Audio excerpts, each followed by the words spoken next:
Hey, good evening, everybody. Welcome to an extra special Monday night, and I've got two special guests and a lot of people in the audience already to get things started. So we're not going to hold anything back tonight. I'm going to usually we kind of go through the spiel. Tonight we're talking with Mike and Laura Allred, and usually when we do an art sale thing, I kind of talk about the logistics of that. But I'd rather just jump into the chat. We'll talk about the art sale portion of things when we get to that segment of the show tonight. So without further ado, let me bring in my two guests of the evening. Michael and Laura Allred. How are you both doing tonight? Really great. How are you? I cannot complain. I think you might be a little too far from the mic, though. It's a little low on there on the audio for me. But other than that, there we go. Now you're ready for your close-up. Do you hear us better? That much better. Perfect. Well, welcome to the show. Mike, like we were talking earlier, you guys, you really helped me kind of kick this whole channel off, believe it or not. When when the pandemic started, we did that first virtual con in May of 2020, and Simon and you agreed to do a panel for us during that event, and you were one of the first panels of the day. We had never done anything like that before, and I was really nervous. I mean, I was nervous because Mike Allred's going to be on a show that I've done, and I've never done anything like this before. And it was like probably the most thrilling thing I'd ever done in my life up until that moment, because to me, it was such an amazing thing for us to even be trying to do. And the fact that you and Simon were willing to kind of help us kick things off. I mean, it was the only thing like this we've ever done. This is number two for number one for Laura. Number one for me. Yeah. Yeah. Well, Laura, we did miss you, 2.5 years ago, but I hang on to her. Keep her here as long as possible. So you guys don't get out to cons too often, right? I mean, I know that with the pandemic, of course, being in the way. But I mean, have you guys done any shows since things have kind of calmed down a little bit, or you still staying at home for most part? We just did Rose City Comic Con, but yeah, when we actually have time to get out and about, we usually want to do it with the family. So it really takes a lot to get us to a show anymore. I mean, we love being at shows. For us, the main reason to be at a show is to say thank you, because the folks that are there who want to meet us strangely, like it's still mind-blowing but it's because of them that we get to do what we love doing so much. But I was telling people at Rose City that this is our last show we're going to do. Mike keeps telling me we're not doing any more shows, so you keep telling me we're not doing any more. No, you get. Oh, I guess we are doing more shows. I guess there's a miscommunication there. So we're not doing any more shows. No. Yeah. Well, taking a break. Well, the thing is when I look at the amount of work that both of you are putting out these days, I mean, I was surprised you have time to even hang out with me tonight, because it just seems like you must have something on your drawing boards or on your mind every single moment of the day with the amount of work that you both are putting out. It's just remarkable.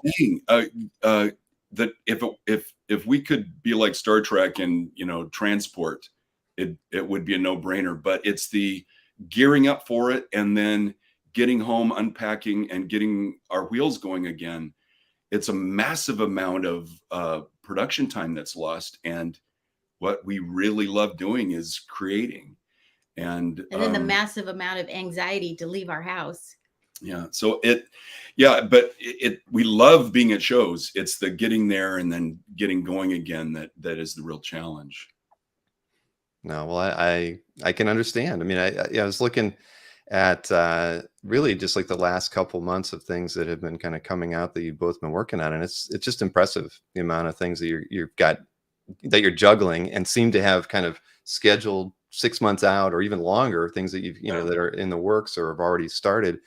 I don't know how you keep track of it. I would, if I were you, I'd be at home all the time too, just sitting and thinking about work and not wanting to do anything. And as a family man myself, I completely get it. If you have free time, you'd rather be hanging out with the family. Oh, it's our happy place. And I mean, I wish we could give you a tour of everything, because we've really built our own playground, and our kids are within walking distance. It's just everything that we've been able to build in this crazy career is just pure joy for us. So we're just forever grateful that we get to do what we get to do, and all the things that are in front of us. It's dreamless stuff, it's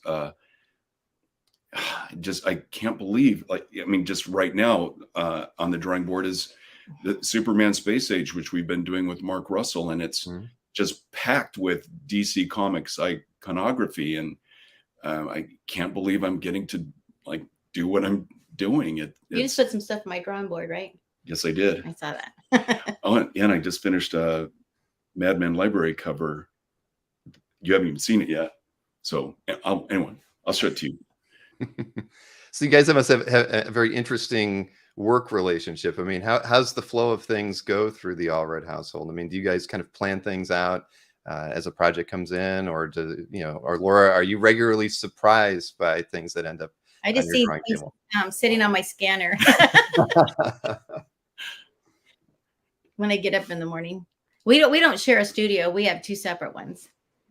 Oh, that works out well. Whose studio? Or I assume, Mike, this is your studio that we're in right now. Yeah, but hers is looking more and more like mine. I keep putting more stuff in there. She has the life-size Silver Surfer hanging from the ceiling, and yeah, it's hers.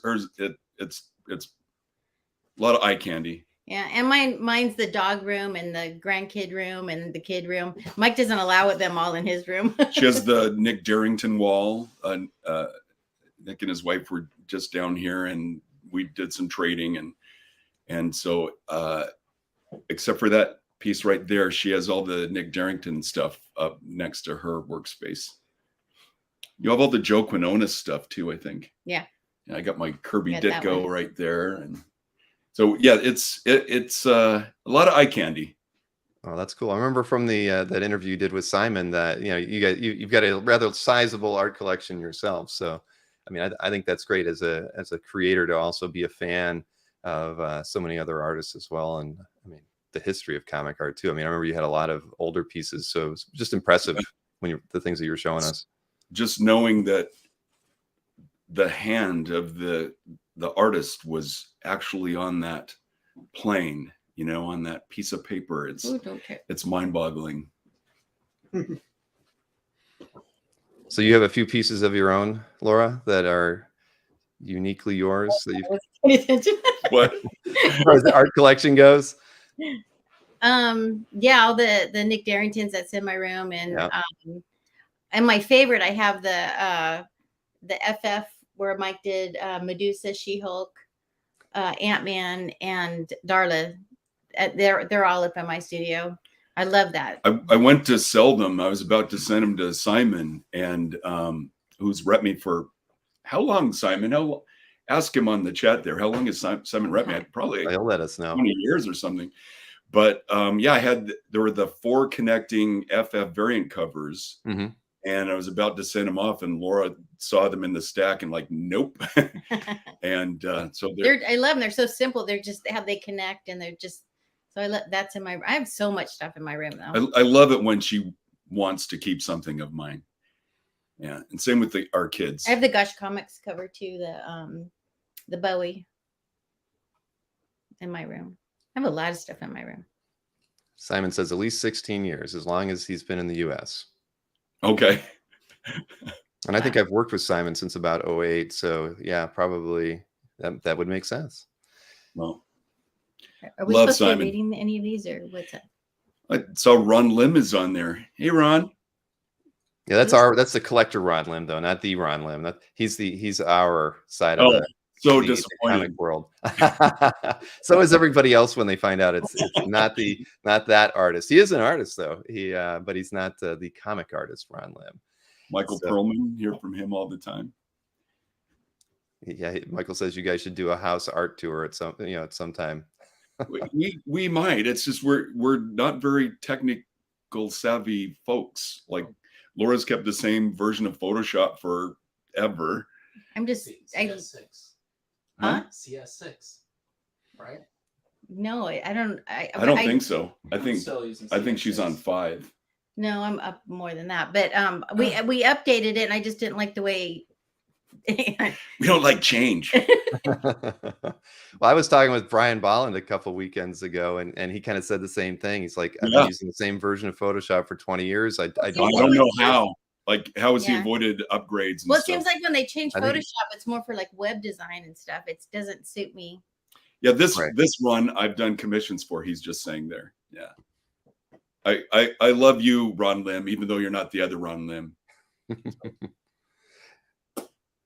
But yeah, no, but I know how that goes. I mean, I think Brian said he's managed to keep his old Mac running, so he's able to keep that version on there. Because you're right, the moment you lose it, you end up having to do the subscription model with Adobe, and then you're down a different rabbit hole altogether. Yeah, we've been avoiding that as much as we can, and but yeah, we like things work perfectly, so let's keep them that way.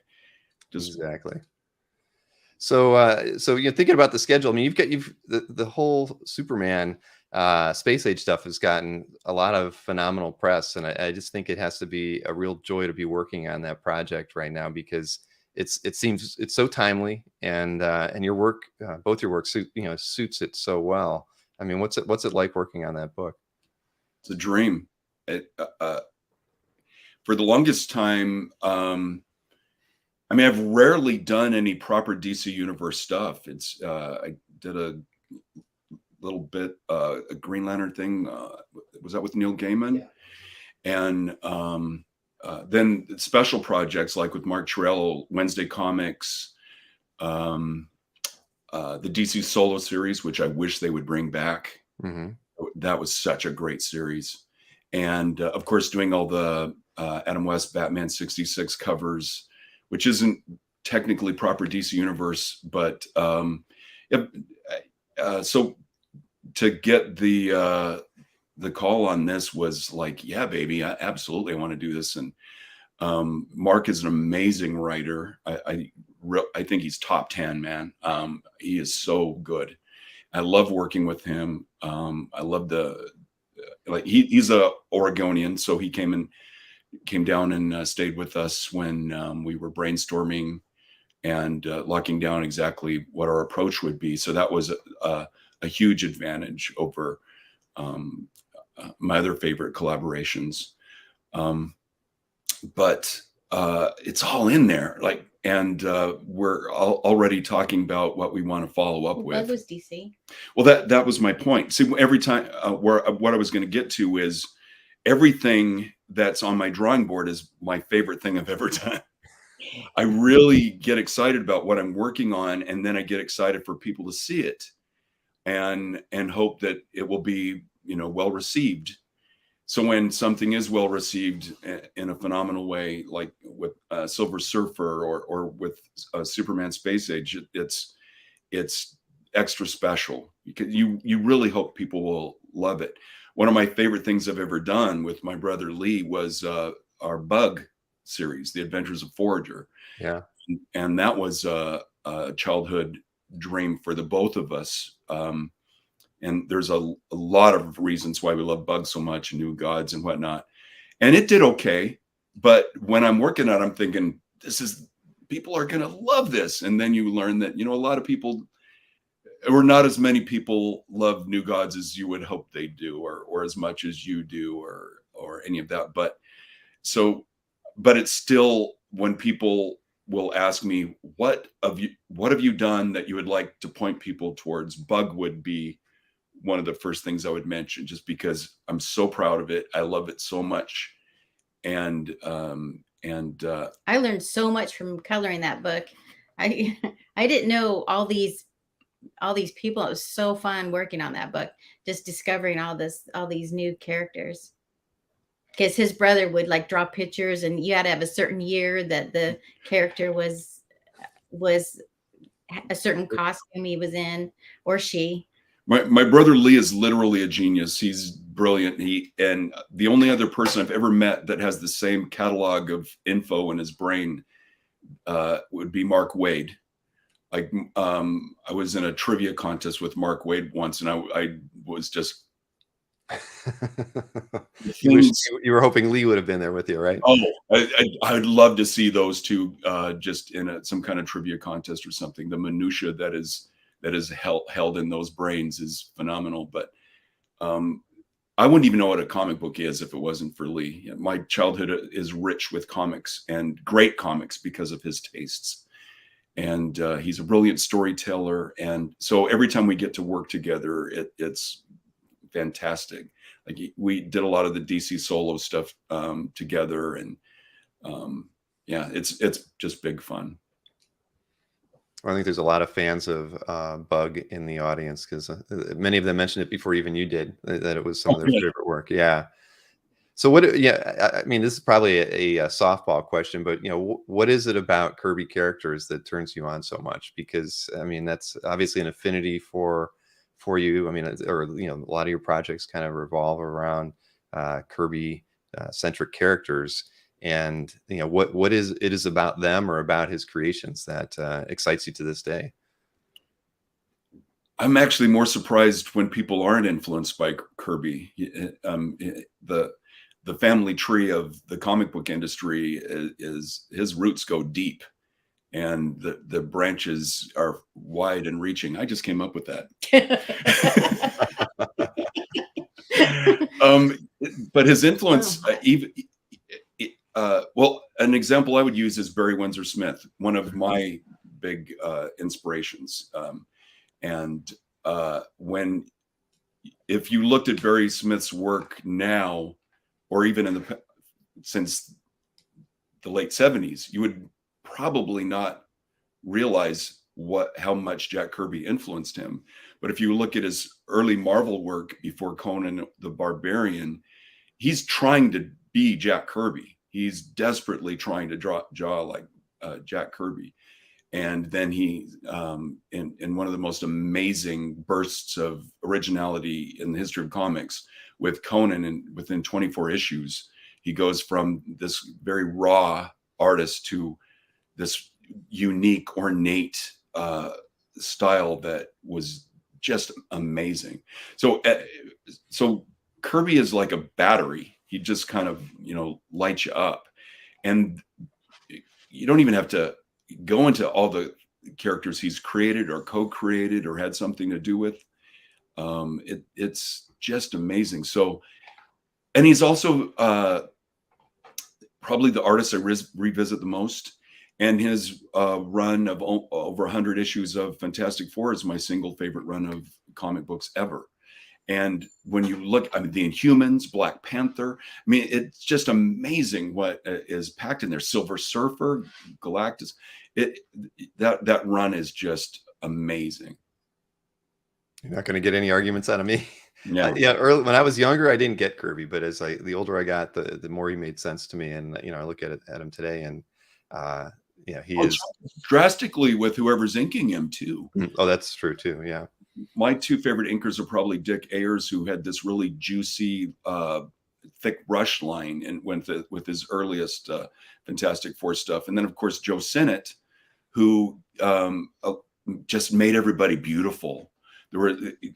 Joe Sinnott was able to kind of polish and idealize the characters without taking away what was special about Jack Kirby's work. And you look at each of those inkers' work on Kirby, and they're very different, but they still maintain that Kirby magic.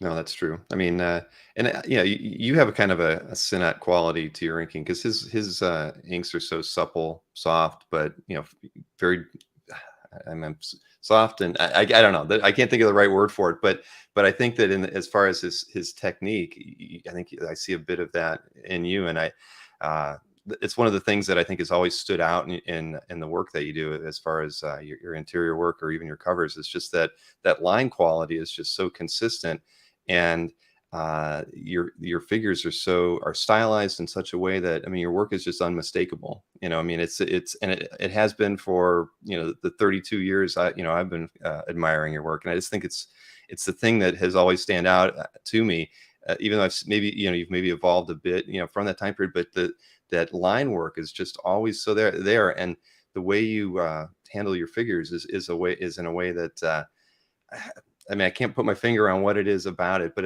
you're just fantastic at the way you render the figures and even the backgrounds. I mean, I've just always been impressed with the way you handle a brush at the end of the day. I mean, let's put it that way. Well, it's all about a brush. And it was actually Charles Burns who turned me on to what I thought was the brush, the Windsor & Newton Series 7, and then just determined the size. But then also Dan Klaus, Dave Stevens, and then I also Frank Frazetta's comic book art. You know, not as a painter, but his pen and ink and brush work. It's a huge influence on my line. But yeah, all my favorite inkers are brush inkers, and then of course Joe Sinnott, who inked me. I did a Spider-Man annual, and Kurt Busiek, and I think it was Tom Brevoort, somehow got Joe Sinnott to ink my stuff. That still is mind blowing to me. Well, it's funny because I never I've never read a lot of interviews with you, but Charles Burns always comes to mind, you know, with the quality of his work too. And I usually don't like to make like references to people who I think, well, you might like, you know, be like, there's similarities there, but it's cool that you referenced him in particular because. Well, I'll acknowledge my influences. In fact, we're all products of our influence. It's the recipe, it's the ingredients, and hopefully there's a large percentage of what's unique about ourselves that takes the surface and is what stands out there. But it's that mixture of all the influences as we're developing our own personal styles that helps develop our personal style. And so because I'm not actively trying to draw like Jack Kirby or Charles Burns or you know, anyone. If like Mobius is a big influence, and a lot of his line art is very simple, but he also has some stuff where he's gotten very intricate and heavy with the brush line, but it's not just line art either. It's storytelling, the way somebody paces something out, the way when they use a close up, when they use action, when they don't use action, like you just see the beginning of the action and then the result of the action. All of these elements of storytelling, I just absorb from my favorite storytellers and use that to constantly progress with my own work. And that's what keeps me going. I want the next thing I do to be the best thing I've ever done, and I'm just passionate about it.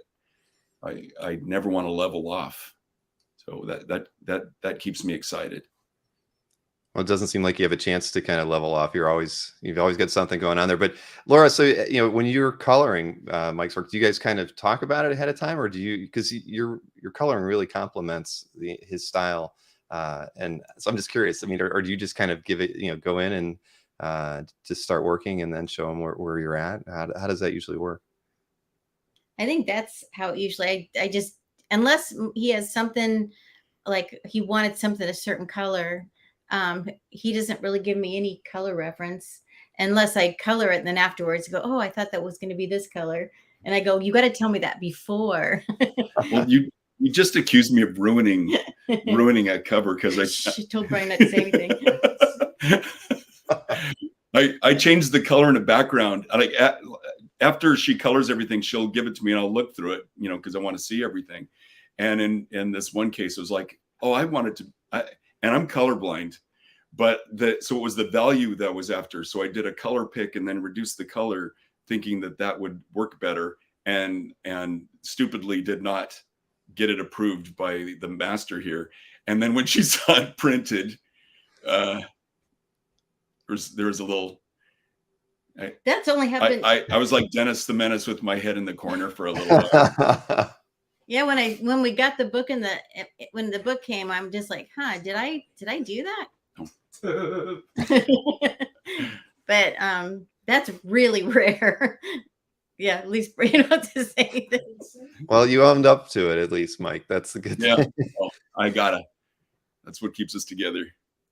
So Laura, had you colored work for Mike for a long time? I mean, before you were married, or when did you start coloring for him? When he was first starting doing comics, everything was kind of black and white. Yeah. And since Mike's color deficient, can I say that? Sure. I mean, I just kind of got out of all my art stuff, and because I've been painting since I was 8, and so he says, if my comics ever go to color, will you paint them? And I said yes, and he held me to it. That's it. Well, that's great. I didn't get the idea that you enjoy it from what you just said. That she had no choice, right? No, I chained her in the basement and I'm super throw lucky. pages down the stairs. I love it. I'm really happy. Well, I mean, it's stylistically it fits Mike's work so well. So I was curious. Have you ever done any coloring for anyone else that as far as are there any other book projects, major stuff? Catwoman for Joelle Jones. That's great stuff. That's right. Yeah. And I did the First Lady Killer. Yeah, she's done a lot of spot stuff too, like one-offs and whatnot for you colored a whole story for Jaime Hernandez. Yeah. Oh, sweet. Gilbert, Jeff Darrow. She's done a lot of and of course a lot of the pinups, the Madman pinups, we've gotten over 200. So look at that list, and a lot of them. So she's colored Frank Frazetta and Art Adams. But Mike keeps me so busy. I really don't have time for anything Alex else. Toth. Yeah, and our son who's sitting over there, Han, he helps me out a lot. Well, you helped us out at the start of the show today too. Yeah. Well, that's awesome. So is my buddy Brian. He's over there. Everybody's waiting to leap in case the internet goes down. Because our internet has been really jumpy. Well, we've gotten a lot of questions from the audience. I should probably throw some of those your way. Seth Fisher, you did. Yeah, and I'll start with a recent one versus swinging back over. Mark Laser wanted to know, about it. Do you have any new Madman or Atomic stuff on the way? Your library. Yeah. Actually, Laura hasn't even seen this yet. I just finished this like less than an hour ago or an hour before we started, and Friday it was confirmed that we're expanding the Maniverse library to 6 volumes. Until now we were planning 5. And so when I got that call, I had to make a new cover, but the cover which is up for sale today was to be the last one, because the last volume is going to have Citizen Nocturne and early Frank Einstein stuff, which is dominant on that particular cover. And so that, I think it's listed as volume 5. It will actually be volume 6 now. And what I just showed you is volume 5. So that's awesome. Good. Oh, and Laura, you should talk about our process, because this is the first stage of how we work together, where I give Laura the line art, and she will then scan this. Yeah, I scan things separately, so I keep, and then Mike will do washes over it. So I keep everything separate, because the washes I change to color. So any computer modeling is all Mike's art. Oh, interesting. Yeah, it keeps a nice organic look. You'll actually see graphite, if I'm using graphite for the modeling or texturing, or washes.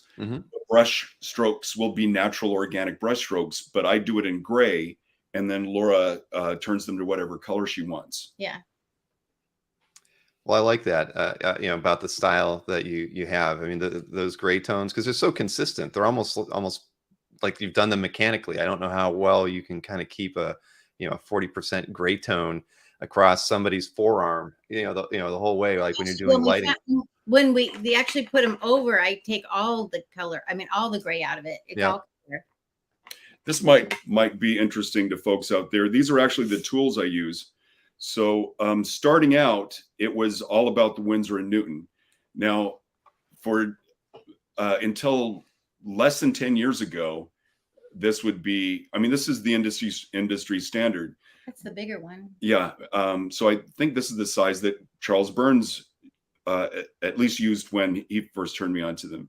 And the thing is, you get a bad brush, you bring it home and it immediately splits apart, and you've just thrown away a lot of money. They're very, very expensive, but snobbishly thought, well, that of course is the only tool. But then there's a lot of dipping in an ink. I had this candle holder that I would fill with ink, and then I put a cork in it and use that for the longest time. And then a few years ago, one of my best buds and favorite artists, Joe Quinones, we were at a show together, and he was using this thing, It's a Japanese brush pen. And it doesn't turn gray like some of those other No, pens? that's another thing. The inks I was using, I was constantly trying to find ink that was quality. Higgins Black Magic, when I started out, had a really nice, rich black, and then it got watery and just so I would have to mix in Speedball. Oh yeah, Speedball. And Super Black, but then it would get really oily and thick like tar. So these are the struggles for the longest time that I would deal with. But then I saw Joe Quinones inking with this thing, and it has a synthetic tip, but it kept its point, and again, you just squeeze the ink into it, and it's this rich, wonderful, perfect ink. I love it, love it, love it, and it lasts. None of this has ever faded. And then for the washes, now this is weird because the black is in a gray cartridge, and the gray is in a black cartridge. That's messed up. So this is what I do the gray tones with. Now, one of my best buds, who, if I talk about it too much, will start crying, Darwin Cook,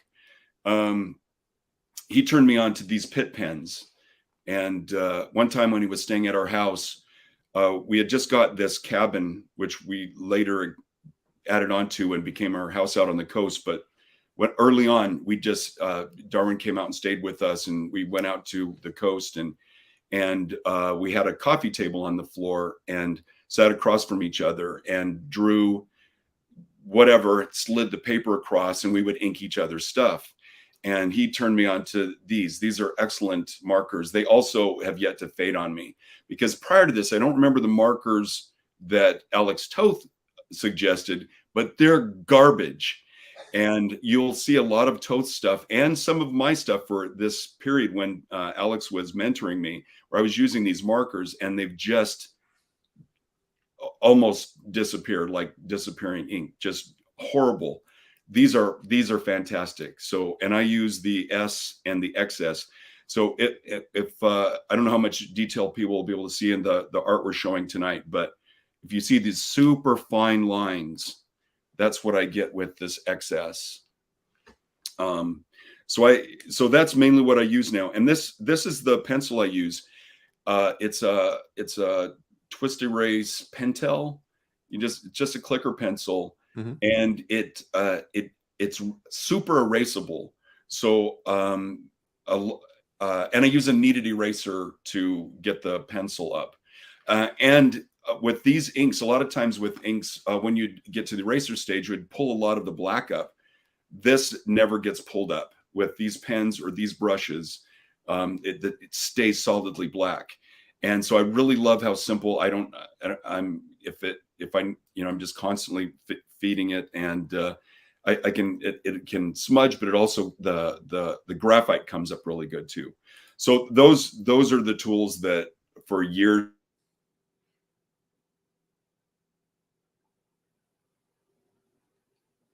Uh-oh. I think that internet connection issue they were warning us about might have just happened. We'll give them a second. We'll see. I can read through some of the things on the chat here. I'll try to highlight some of your comments. Name of the pen brand. We'll try to get that. Let's see. Simon and I used to Rick and Simon used to battle for Allred originals back in the 90s. So there you go. That's probably what led Simon to repping Michael. Made it easier. No more battling for Allred originals.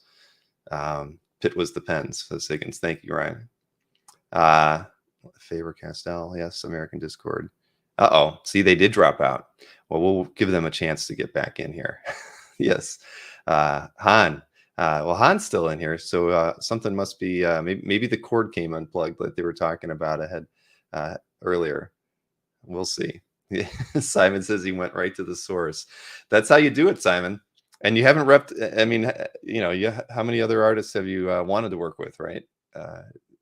narrowing everything down to Mr. Allred was probably a wise decision. They're getting, yep, it happens. I've had my internet flake out a couple times in the last 6 months, as everybody knows too. So yep, sometimes you got to restart the router. But hey, I'm glad everybody's tuned in. We've got this is a solid audience tonight, and of course for two people who we don't get to see too often in any live streams, like you mentioned, he hasn't done one of these since the first one he did with Simon back in May 2020. So I think we're all fortunate to have both Mike and Laura as a part of tonight's show. So, but yeah, just so everybody knows, I did highlight several questions as they were coming in. I just didn't get a chance to work them into the conversation. So as soon as we get them back in here, I will definitely go back. And I saw Anthony had a couple questions. Scott Zeppelin had a question. Jay Caldwell. So I've got a few of them to ask. Don't worry, I will get to them as quickly as I can as soon as they're back in here.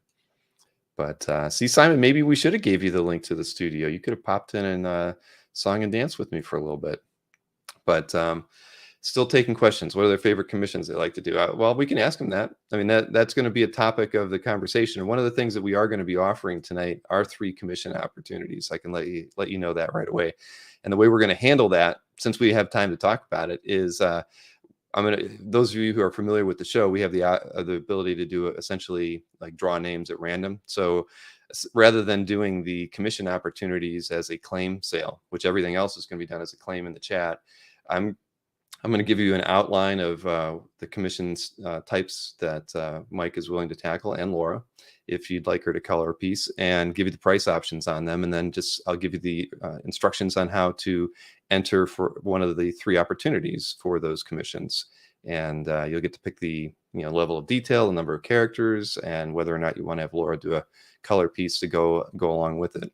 And but I'll give those instructions when we get started. So the beginning of the claim sale portion of things, I'll start off with the commission opportunity, give you some examples of the work that you can expect from it, and then give you the instructions on how to enter into the essentially the giveaway. Giveaway is an opportunity to buy. They're not free, but it gets you the 3 opportunities. So, and I should say too, I mean, Simon's in the chat. Yes, Scott. Scott's all ready to enter. I haven't started it yet. I mean, in theory, I could, but I'd rather give everybody the the scoop on things. I could give it to you now. I mean, I guess in a weird way we could do it. I see Tim. Some people here definitely want the opportunity to get a commission, so I could run through that since I have the time. Essentially, this was going to be my lot 0 commission. The 3 commission opportunities are really of your choice. They're going to range from $1,000 to $3,000. Oh, and Mike and Laura are in here, so I'm just going to go back to them because I'd rather stay focused on that, and we'll talk about the commission opportunities. Oh, no problem. It's gonna happen. You forebode the that dilemma, but I was going to say that I've seen a lot of Toth's kind of sketches and things, and I never knew why they looked so faint, but now you've helped me out. It was the markers that he was using.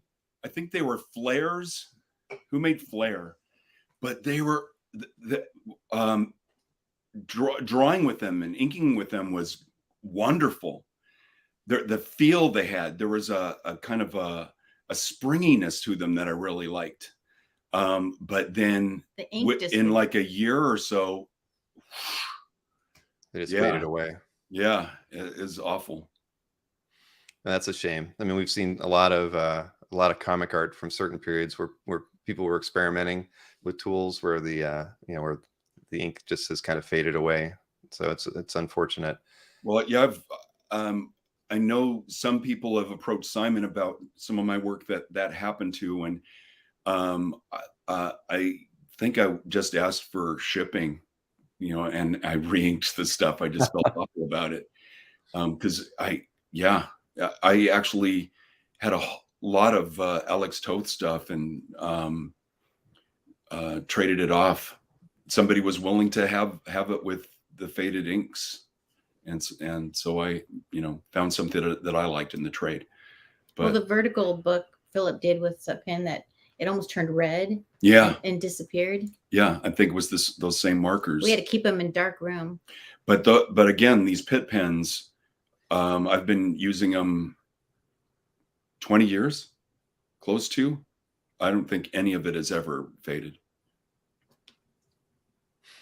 Wow, that's great. And sorry, while we were doing the while you were offline, I was trying to give people the scoop on how to do the we were going to do the opportunity for the commissions. So I haven't just so everybody knows it's not open yet. We're going to open that after we get things started. So at any rate, but it must have been great working with Toth. I mean, I wasn't aware. I mean, I guess I had read that in the past, but that must have been an interesting experience as a young artist, kind of getting to study with Toth. It was beyond amazing. Should I tell them the whole story? Okay, here we go. So I think it was Scott Dunbeer, who was an art dealer at the time, gave me Alex's. So I was, very early on in doing asking for folks to do the Madman pinups. Scott gave me Toth's phone number and address.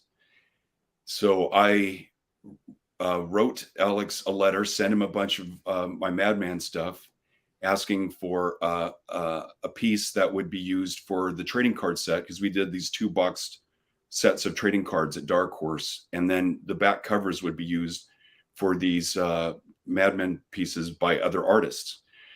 Explained that to Alex, sent it to him, waited long enough for the kind of guesstimating when it would have arrived, and then, knowing full well about Alex's reputation, he could be a very cantankerous man. But I desperately wanted a piece from him. So I then made the phone call. And to my surprise, when I explained who I was, he was like, "Oh yeah, I just got this stuff from you. I think it's fantastic. I love the design of your character. He's like a reverse silhouette." I remember him saying that, and just went on and on, telling me all of the various things that he liked about what I had sent him. And then I said, "Oh, well, then will you do a piece for me?" So, "Oh, I already did. It's in the mail." And then I said, "Oh, that's great. It's going to be used for a card. It's going to be used for a pin." He said, "Oh, you want 2?" I was like, "Yes." So he went and made another piece. So we used one for the card and one for the back cover. And it was very early in the Madman Comics run. So that would kind of give you the idea. But then after that, he said, "Look, I'll love to mentor you. Send me your stuff and I'll give you critiques. And all I ask is that you send me these snacks that I really like from Oregon." There were these, he likes like peanuts in the shell and this particular brand of apricots, dried apricots, and other things. He also asked if I would send him cigarettes, and talking on the phone, he had the worst cough. And so I said, "I'll send you all this other stuff, but I'm not going to be responsible for your cough. I'm not sending you cigarettes." It's like, "Okay, fine." And this went on for a wonderful period of time. And what I would do is I would leave an open FedEx box in my studio. And while I was making the next comic, I would gather up these different things that Alex liked and would put them in the box. And then did he call me? I think he called me, and He was mad. It was either me calling him or him calling me, but he was furious. And he said, "I'm not your charity case." And I'm like, "What are you talking about?" And he said, "I can." There was change. There was like a couple of dimes and some pennies or something that was in the box, and I was just startled, and he hung up on me. And then I realized, oh my gosh, we have little kids. They could have dropped him. So they were just dropping stuff in the box. Right. And he took this as this insult. And I would call and recall, and he wouldn't answer the phone. And finally I did get him on the phone. I tried to explain, "Look, I think I figured this out. I keep this box open. I think my kids might have done that, but that it didn't matter. He was done with me." And for the longest time, I was just deeply humiliated and ashamed that this person that meant so much to me and that I thought I developed this great relationship with. We even went to his house. He lived in this super cool neighborhood in the Hollywood Hills. In fact, it overlooks the Hollywood Bowl. Wow. And so I really felt this special closeness to him, and for him to just cut me off like that, I was ashamed to tell anybody that this had happened to me, because everybody made such a big deal about how awesome it was, you know, that Alex had taken me under his wing. And so I didn't want to tell anybody, well, actually hates me now. And then when they put Space Ghost, the series, which, you know, he designed, out on DVD in the set, there was a documentary on him. And in the documentary were interviews with a lot of other people that had the exact same experience. And Alex, what would happen was he would have a relationship and then decide that's it, and then just cut it. And I mean, this happened to Mark Chiarello. It's on that documentary, but watching that, I was like, oh, that explains so much. And before I ever talked to him, there were these stories about him throwing punches and throwing people in swimming pools and stuff. And so I was always happy that he was always so sweet to us. But then watching that documentary it kind of took the sting out of it, that he just did that. He would just end relationships cold. He would just cut them off. Well, I've heard that about him, or read that about him somewhere, but I have never seen that Space Ghost documentary. I'm making a note of that. I'm curious. Yeah, it's pretty good. But when watching it and seeing these people relate similar experiences, I was like, okay. Chris says it's on YouTube. All right, Chris, I will find it. So, hey, let me get to some questions. There were a lot of questions that came up in the audience that I skipped over while we were talking, but let's see, where was one? Anthony wanted to know, how quick would you say yes to draw a major Matt Mason comic? One of my childhood favorite toys. I love that line so much. I've gotten crazy with 1/6. I don't know if you can make out the background, but I have my own miniature Madame Tussauds in here with 1/6 scale figures, and those are my favorite toys since Major Matt Mason. And the kid across the street had the space station, everything, which I was very jealous of. But to answer that question, it would be a scheduling thing. It would just have to, but that is something I would really love to do. I really would. And here's one from Scott Zeppelin too. He wanted to know that they're patiently awaiting a G-Men from Hell 4K release. So yeah, I don't have the rights to that, or let's do it now. But it was on Netflix for the longest time. But yeah, I'd love to see that in 4K. That's a wild, crazy movie. I had a really great time with that. Christopher Coppola directed it. Nicolas Cage's big bro. That was fun when we were on Uncle set. Francis's nephew. So you guys have been pretty fortunate to do so many cool things like that. That must have been an awesome experience. Yeah, we still have the Cheetah Man suit. Yeah, the Cheetah Man suit from the movie. It's on a mannequin in our house. But I like to say, oh, that's right, the robot mask that Bobcat wore. But do we still have that? Yeah. I like to say I'm covered in bruises from pinching myself every day. Just very, very, very happy with all the wonderful things and wonderful people we've been able to work with and collaborate with and be friends with. And it's all because of comic books. Well, a lot of people early on, even in this chat, and I know a lot of people in general who really love the Bowie book. I mean, it's like something that really was special to a lot of fans of your work. And I think there's a lot of crossover from those of us who love comics and comic art and music as well. And I mean, clearly that's a big part of you and your work as well. So what was it like to get to work on that particular project? Dream come true. I mean, Bowie was the artist I discovered on my own. It's actually at Payless drugstores, hitting the spinner rack, trying to have some kind of consistent comic book collection. This is before there were comic book stores.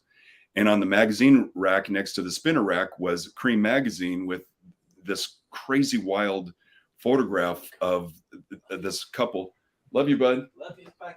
Thanks for your help. But yeah, it was David and Angie Bowie on the cover of Cream magazine, but they were dressed up like they looked like aliens. They had like yeah, they what looked like spacesuits. And so I grabbed the magazine, and on my way home I dropped into Rickett's music store and bought the Rebel 45, which had Lady Grinning Soul on the flip side, and just played it and flipped it and played it and flipped it. And then took my newspaper route money and just bought everything. So from Diamond Dogs backwards, Diamond Dogs had just come out. And it was like my discovery. You know, nobody had turned me on to, and it's all rich with imagery and fantasy and science fiction and existentialism, which I've always struggled with. And so this really spoke to me. And so to be able to do that book and the production that it's in, and it's just been gratifying. And I'm doing a follow-up with one of my best buds, Professor Ben Saunders, who's curated this traveling Marvel exhibit. I can't say what it is, and it's not Bowie. I was just gonna say. Yeah, it's not Bowie. And no, I wasn't gonna say, but it's pretty spectacular, and again, it's a dream list item. So I'm excited for folks to be able to see that too. Well, Ben's an incredible guy. He speaks very highly of you, Mike. On the Man Who Sold the World album, he has a song called The Superman. Mm-hmm. And there's also references to, there's a song called Uncle Arthur Bowie wrote, where he says, references Batman. And then in his song New Killer Star, he actually referenced my Red Rocket 7 project, which was my Ziggy Stardust project. And I saw my life in a comic. And so that was amazing. But then when I was a kid, Warlock was Ziggy Stardust. Yeah. So I always saw, and when I read comics, I always listened to music. So there's always been that connection. Well, Rick Yankowski mentioned that Red Rocket 7 is criminally underrated. And so I think there's others who deeply appreciated that work as much as you do too. So that's cool. I mean, and that's, when I think about you, I always think about music. I think Kirby. I think of 50s advertising. I mean, there's all these little touch points in your work that when I see it, it just makes me smile, because you have just a really cool vibe. I don't know what you're channeling all the time, or or do you kind of like, is the book you're working on kind of define like the mindset you're in when you're working on something, or are you always kind of in a consistent kind of flow with the work that you're doing? Oh, absolutely. What's in front of me, and again, because these are always dream projects, there's always a deep affection for the project to begin with. But then when I'm actually working on it, I then take a deep dive and reinvigorate myself with the subject again. For instance, Superman or the DC universe, and it's the same when I was a kid. If I'm a fan of something, if I'm buying Roxy Music albums, then I'm just heavy into Roxy Music, for that time period. Mm-hmm. And and then I'm drawing, Roxy Music stuff. So like right now, it's just all about drawing DC comic stuff. But of course, I'm somehow miraculously I'm getting paid to do it. And it just kind of multiplies the enthusiasm and the desire to make it as special as possible, and just fill the corners with as much stuff as possible, but also constantly be focused on the storytelling and make sure that, as Alex taught me, Alex Toth, you prioritize what needs to be there to tell the story. Anything else is your choice, whether if it's there for eye candy, or it creates depth or characterization, and et cetera, et cetera. But that's what makes whatever I'm working on my favorite thing I've ever done. And right now, Superman Space Age, because it's on my drawing board, is my favorite thing I've ever done. What is that? Those are somebody's texting me. Oh. Can you hear that? I was hearing some song or something. Maybe it's the Sting from The Saint. Okay. Yeah. Only very faintly. um, yeah, this is actually a thing these days. I'll highlight it. Under the Cowl mentions that more and more people are putting playlists together to go with their comics. Is this something you may do in the future? And it is actually true. I mean, whether a lot of fans, they'll be like, this is the kind of music I like to listen to when I'm reading this book, or so maybe, is that sort of something that you kind of helps get you in the mood? Do you kind of change your playlist to go along with what you're working on, or or are you just pretty much? I don't change it so much, but I used to specifically do exactly that when I was first starting out with graphic music. I would list songs and albums and stuff in the background. I would explain what I was listening to when I created the book, and that is the thing that I miss most about letter columns. I wish the internet has kind of erased letter columns, but reading a comic and then in the back being able to read what other people responded to the previous issue or issues, and then in our case with indie comics, where we're controlling the letter column, we would also be able to talk about the movies we just saw, the music we're listening to. I really miss that. I would, man, like when we were doing X-Force and X-Statix, they brought a letter column back for us because there was just so much dialogue happening, that us coming on to X-Force was truly this whole love-hate thing. People either loved it or just absolutely hated us. And that was a great subject for a letter column. Wow, that's yeah. Well, I love the X-Statix. I have 2 originals from you, both from that run. I mean, that was so much fun. There was so much energy in the work. The stories were great. I could tell you both were like gassed to be working on such a cool title, subject matter, everything. It just fits so well.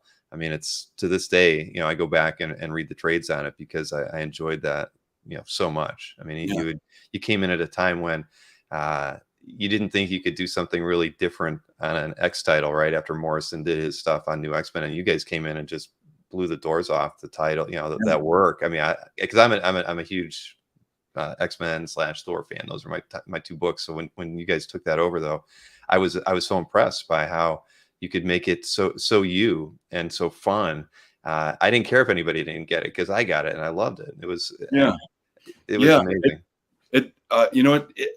I'll be honest, it's hard when people, it can hurt when people criticize your work. I mean, if there's something you're passionate about and somebody hates it, it can hurt. But then when it's balanced with people who are just crazy in love with it, you can steel up with the harsh stuff. And in that case, we just had endless support from, it was Joe Quesada's party. He was given so much freedom to kind of shake things up, and Axel Alonso putting Peter and I together, who had only ever done a short Shade story, I think, at that point together, but we just meshed so perfectly, and we killed the comics code. So I'll be forever proud of that. True. Yeah, that was really great, and the ultimate support from Marvel, because we were rejected by the Comics Code Authority. And that's when they told us, don't worry about it. You don't have to change a thing. We're just not going to use them anymore. And then the cover said, hey, kids, look, no code. And they never looked back. I don't know if anybody, does it even exist anymore? I don't think anybody uses it, right? The CBLD. Oh, okay. But yeah, it was a cool period. That's for sure. But yeah, I love it to this day. I mean, it's something I go back and read like every 6 months because it was just so much fun. So I have to thank you for that. It was a great moment for me as a fan. There was a question here from Matt from Pop Sequentialism. He said, aside from that comic book creator collaboration cover, have you ever considered or thought about working with Bob Burden? So he's talking about when I would love to work with Bob Burden. Love him as a person, as an artist, as a creator. I love his brain. I think that's what they're talking about. We did one piece together where Madman and Flaming Carrot are surfing on a sea of acid. But no, yes, I love him. I would love to be able to do anything with him. And it's the same with so many creators. I'm such a fan. You know, I am just a huge fan, and that's also what fuels me. As a fan, it's amazing to me that I get to make a living doing this. Well, there's many people out there who are jealous. I mean, but the thing is that, you know, what's great is you're such a down to earth guy, both, you know, and you too, Laura. I mean, it's just awesome to see, like I said, when it's so exciting when you have so much work going on in so many different areas, you know, for 2 publishers or more all at the same time. And yet you guys are just in love with what you're doing. I mean, I just think that's really, that's the amazing thing, right? I mean, it probably never feels like work, right? At the end of the day, you're just having fun, you know, 24/7. I'm embarrassed whenever anybody refers to it as work. It's what I did for fun when I came home from work. So that's true. Yeah, when you know, my previous career was in broadcasting, I'd get home and draw comics. It was just a miracle that all of a sudden somebody started offering to pay me to do it. He would actually draw with our 2 young sons on his back. He'd be on the floor and they'd be on his back and he'd be drawing. Remember them jumping all over you? There's a shock absorber in my shoulder. He'd be jumping on. Managed to work it. Did you ever have to use a lot of whiteout to fix any of the bumps? Oh yeah. A little correction here or there. Crumpling but yeah, I have the same bottle of Pro White that I've had for 20 years. Pretty good about never having to use it. Yeah. Well, that's rare. I mean, that's great though. You know, a lot of guys use it for technique anymore, right? I mean, but I will for that and making stars. Oh yeah, stars. Love stars. Well, hey, I hate to feel like we have to switch over and start looking at some artwork, but I know we've got 26 lots of things to look at, which could take us an hour. So I hate to, you know, I'm having too much fun. We could talk for another hour and do the art sale another time, but but we, you know, probably should kind of switch gears a little bit here, but as long as nobody else minds. I want to get an endorsement deal. V8 peach mango. We have some of that in the house. I love this stuff so much. This keeps me going. I don't drink enough of that because usually the kids or my wife takes them. If he gets low, he starts getting the shakes. I have to go stock up. No, they're fantastic. I highly recommend them as well. Some of my favorite. But I usually, for me, because I work all day, I end up drinking a Coca-Cola at night. It usually gives me just enough energy to get me through my live stream, since I do about 4 or 5 a week. So yeah, it is what it is. It's not healthy for me, but it works. But yeah, are you guys okay with that if we switch gears and talk about the art? Okay. All right. Awesome. Well, Simon's given me a list of some stuff, and I can kind of just go over how we're going to handle this. So this is just like a big art drop, everybody. We're going to show off some art. We're going to talk a little bit about it too, the pieces. So we'll learn a little bit more about, you know, the pieces and what they were for. And so, I mean, I'll just let me just give you the ground rules on the general sale. I can cover all that. So as far as the, you know, not counting the commission opportunity that we'll do first, any of the artwork that we show today is going to be on a slide. The slide will have the lot number on it and the price. So when you see a piece of art that you would like to buy, just type claim and the lot number in the chat. You don't have to say anything else, but don't just type claim, because I need the lot number to go along with it. Since there are 26 lots tonight, you know, we could be on lot 20 and you decide that you want to buy lot 5 or something at that point. So you don't have to just claim the piece that's on the screen. I would certainly have a notepad and pencil handy, so you can maybe make a note of the pieces that you're interested in, and at any point in time, feel free to claim any of those pieces, but do so by typing in the chat claim and the lot number. And at the end of the show, and you could do this after you've claimed something and we acknowledge it in the show, but we want you to email simon@gotsuperpowers.com either during the show or after the show is over, and let them know which lot numbers you've purchased and include your mailing address, and Simon will invoice you immediately. And it's something we don't want you to wait till tomorrow. If you win any of the claims tonight, you know, please email him this evening so that he can get invoices out to you right away. It just helps things move a lot smoother for everybody. And payment methods that Simon takes is PayPal, Venmo, by request, and check. And as far as shipping goes, the prices that you see tonight won't include shipping. It's $25 US. So you can combine on shipping if you win multiple pieces. And then if you're international, shipping is $55. So that's pretty standard for most of the shows that we do on here too. So are you leaving us, Laura, or are you going to stay for a while? I'll stay for a while. Okay, good. All right. So as I mentioned, we're going to do the commission part first, and I'm still not going to turn on the submissions. I saw somebody was trying to do the enter with the explanation point in the chat. But so what we have tonight are 3 commission opportunities, and I will highlight that slide I was showing earlier.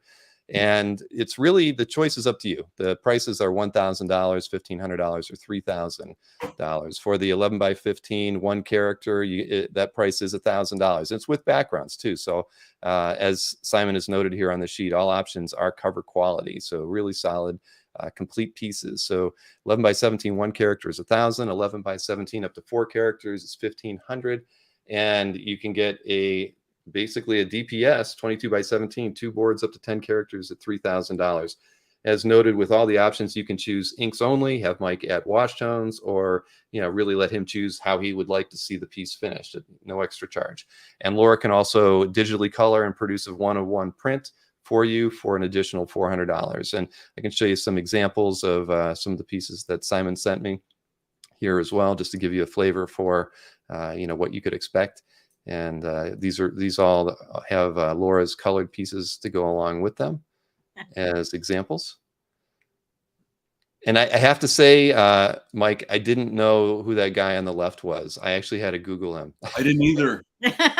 All right. I don't feel so bad, but I'm a little shocked. I got turned on to it. This is some of the fun stuff. Like when somebody has a really bizarre request like that, I'll dig into it, and I found and purchased the movie and watched it. It's crazy. I'm amazed that it's not more well known. Well, I was a little surprised myself, but I learned something too, and I want to see that film now. It was like from '73 or something. Yeah, I think Mike Myers had to have seen that, and it must be in the mix for Austin Powers. It's crazy. Well, I watched a couple of clips on Google, and I have to agree that's probably very true. So, all right. So I see people already. I'm just going to go ahead and start this so the people who want to enter can. I'm going to go ahead and click create it. It should announce it in the chat too. But like I said, we're going to people. It's not a claim. I will draw 3 people randomly to get the opportunity to commission Mike and Laura tonight. And I think I had one other slide here, or maybe 2. No, just one more.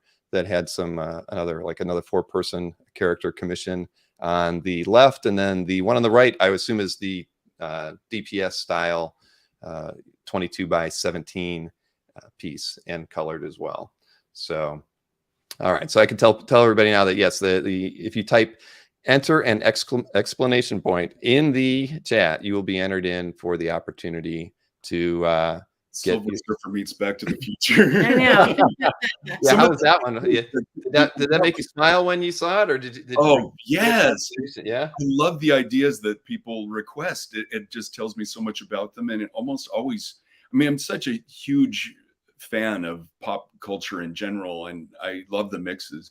And the Willy Wonka that you saw there on the side, the 2 board pieces are literally 2 boards.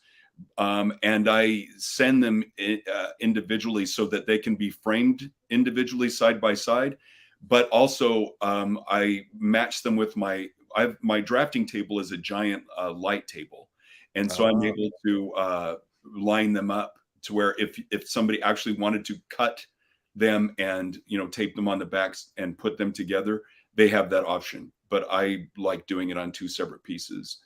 And like we have that Marvel exhibit that's the triptych that the 3 pieces, same thing. That would be an example of that.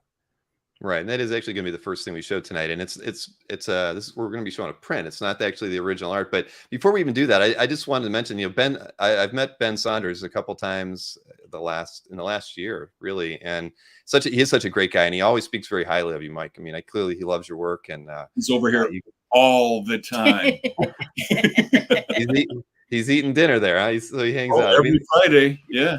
Yeah, no, he's an incredible guy and so fortunate, and he's done such an amazing job with that Marvel exhibit. I mean, I really admire the effort he's put into all of that. We've seen a lot of exhibits, and Ben is the king curator. Like at the University of Oregon here, where we live, he did a superhero exhibit, and isn't that how we met him the first time? Oh no, we met him well before that, but there was even a Prince Valiant Hal Foster piece in this. The giant Bill Sienkiewicz painting that had circuitry glued to it. It was massive. But he's also curated a Peanuts exhibit here with Charles Schultz. EC, he did an EC Comics exhibit, and the greatest collection of artists and storytellers ever. It was just phenomenal. So for him to do this Marvel exhibit, nobody could do it better than Ben. And if anybody has the opportunity to see this thing, it's epic. It's epic. And just so everybody knows, I did have it backwards. It's exclamation point enter, not after the enter. So that was my bad. But a lot of people figured it out because there's over 23 people that have would like an opportunity to commission you both. So, you've got the art too. Oh man, I got it. This was another example of being in the stack. All right. I'm gonna get this banner off there so I can. I mean, that's just amazing. Do you want me to hold them? When I actually got the shakes when I was, and I realized that I absolutely do not want to sell this. But we did put the set of prints in there. Yeah, no, that's I was wondering about that, but I had a feeling, because I know that you do keep a lot of your work. So I just had this secret feeling that you probably weren't gonna let that one go. I actually don't keep a lot of my work. What I do keep, I guess it is a lot. It's complete books. I don't break up books. And every once in a while I'll get an offer I can't refuse, and we'll sell an entire book, but I won't break them up. The plan is they'll go to the kids. That will be, that's good. I mean, it's dark here. Yeah, let's go there. No, but a lot of I've spoken to a lot of creators lately, and that's kind of the mindset of let's holding on to things for later or for the family, and I think that's wise. I mean, you've grown up with watching the horror stories of the artists who sold everything early on because pay rates were bad and couldn't make a living, had no retirement, and I think it's a wise thing to do to kind of keep art in the family and not just from the financial side, just because it's your work, right? I mean, it'd be a shame, for your family, generations from now, not to be able to appreciate all this effort and things that you've done in your life. Well, it mainly started from back in the day, our early days at conventions, and we'd bring the latest book and sell stuff off, and there'd be that one page which had a guy sitting at a table by himself that nobody wanted. So there'd be these orphans, there would be these less than spectacular pages that wouldn't find a home until I, dropped the price. But so then I realized, I don't need to sell these, and I liked keeping them together. And so, and if anybody wants to buy a complete book, it will be at a price that they'll have a hard time breaking it up and making their money back. That's how much I would want for it, because I just don't want them broken up. No, I completely understand. I mean, I think that makes a lot of sense. There's a lot of reps these days that sell complete issues too, and it makes sense. I mean, there's a lot of collectors who like to own them as well. So I'm all for it. I think it's a wise way to go. So just a reminder, everybody, and we'll probably wait till about the midpoint. So maybe when I get to after round 13, lot 13, we'll go ahead and draw the 3 people who have claimed who get the opportunity to commission you. So again, it's exclamation point enter, and not the other way around to get in there. And we've got 31 people entered, so I think it's I've made it solid now that everybody knows my mistake. All right, well, let's start showing the works that we've got. So the first thing we're going to show is actually the print from the Marvel exhibit piece that you just showed. And let me highlight that here, because it is 3 prints. And for lot number 1, they're both, I didn't get a close enough look, but it looks like it's signed by both of you. Yes, And each piece is signed by both of us. okay, and so this is our first lot. It is $400 for these 3 prints. Now, this was done specifically for the most recent exhibit with It was actually done for the very first one. Oh, the very first one. See, I had not seen this image before. That's fantastic. And it has been claimed by Michael Perlman. Michael. Thanks, You're Michael. known to the Allreds. Thank you, Michael, so much. I mean, this is fantastic. But I get why you don't want to sell the originals on there, because I saw it and I mean it's cool. It's so cool, and again, it marks a point. It marks something that's really historical. The Marvel exhibit is probably the best exhibit for not just for original comic book art, but comics as well. I think that it's brought in a totally different generation. When I've seen the show about 4 different times, and you always see a lot of families in there. I think that's cool. I mean, I think any way that we can introduce keep young people interested in comics is a good thing. And so the work that Ben's done has just been phenomenal. And for you to have been a part of it with the very first exhibit is even cooler. Currently, my very first Silver Surfer cover is in there, and also a process exhibit with the Spider-Man page from script to final printed piece. So that's interesting. Well, that's awesome. Well, thank you, Michael, for doing that one. And so we'll go ahead and just show lot 2. Lot 2 is the Archie meets Batman 1956 cover, issue 5. This one's $3,000. I mean, these are just totally fun. Getting the Adam West Batman here. I mean, this had to have been really, really enjoyable for you to work on. I refer to him as my second father. As a kid, he's who I learned that you should buckle your seatbelt and look both ways before you cross this. But no, that my earliest memories involve the Batman TV show, and my brother and I, there's home movies of us running around in Batman costumes because neither one of us would be Robin. Yeah, I mean, everybody wanted to be Batman, that's for sure. And this has the some days you just can't get rid of a bomb on it. So, yep, that's what Anthony just said too. That's but yeah, this is a great piece, and and again, this is back to that. So you're using those markers that you were talking about as far as to get the tone on here. Is that true? Like these gray tones? Well, no, the brush pens are they're brushes. They just have, but the markers are what I would have used for the backgrounds. In fact, that's something that Will Eisner would encourage. He would say that if you use a brush for your figures and then a pen for your backgrounds, it kind of it pops the figures, because you have kind of a static line being contrasted with a lush line. Wow, well, that makes perfect sense. And actually, hey, one thing I should mention, because I didn't note it on the slides, Simon did it in the chat. He said that all of the originals today are 11 by 17. No white out anywhere, he also mentions. Oh, none. So, okay. You weren't sure, right? But I had to ask him too. Well, she's gone. All right. I asked Simon that because I know sometimes you had that smaller format, like the X-Statix pages that I've got are on. Oh, that was a ridiculous. I'm constantly experimenting, always trying to do different things. But with that, I thought if I draw actual size, I'll be able to work faster. And so I tried that for a while, and what happened was it just cramped my hand up. But that I do like how it looked, though. Mm-hmm. No, I mean, I think they're really cool, but I could see what you're saying. You're almost having to work too fine, to put the detail in there. So I've settled into 11 by 17. I don't anticipate changing from that. Of course, Wednesday Comics, I did them like giant size. Right. I had to roll them across my drawing board, and I had to stand up so I wouldn't crease them. They were so big. But again, I had to go big for that. That was that was a fun experiment.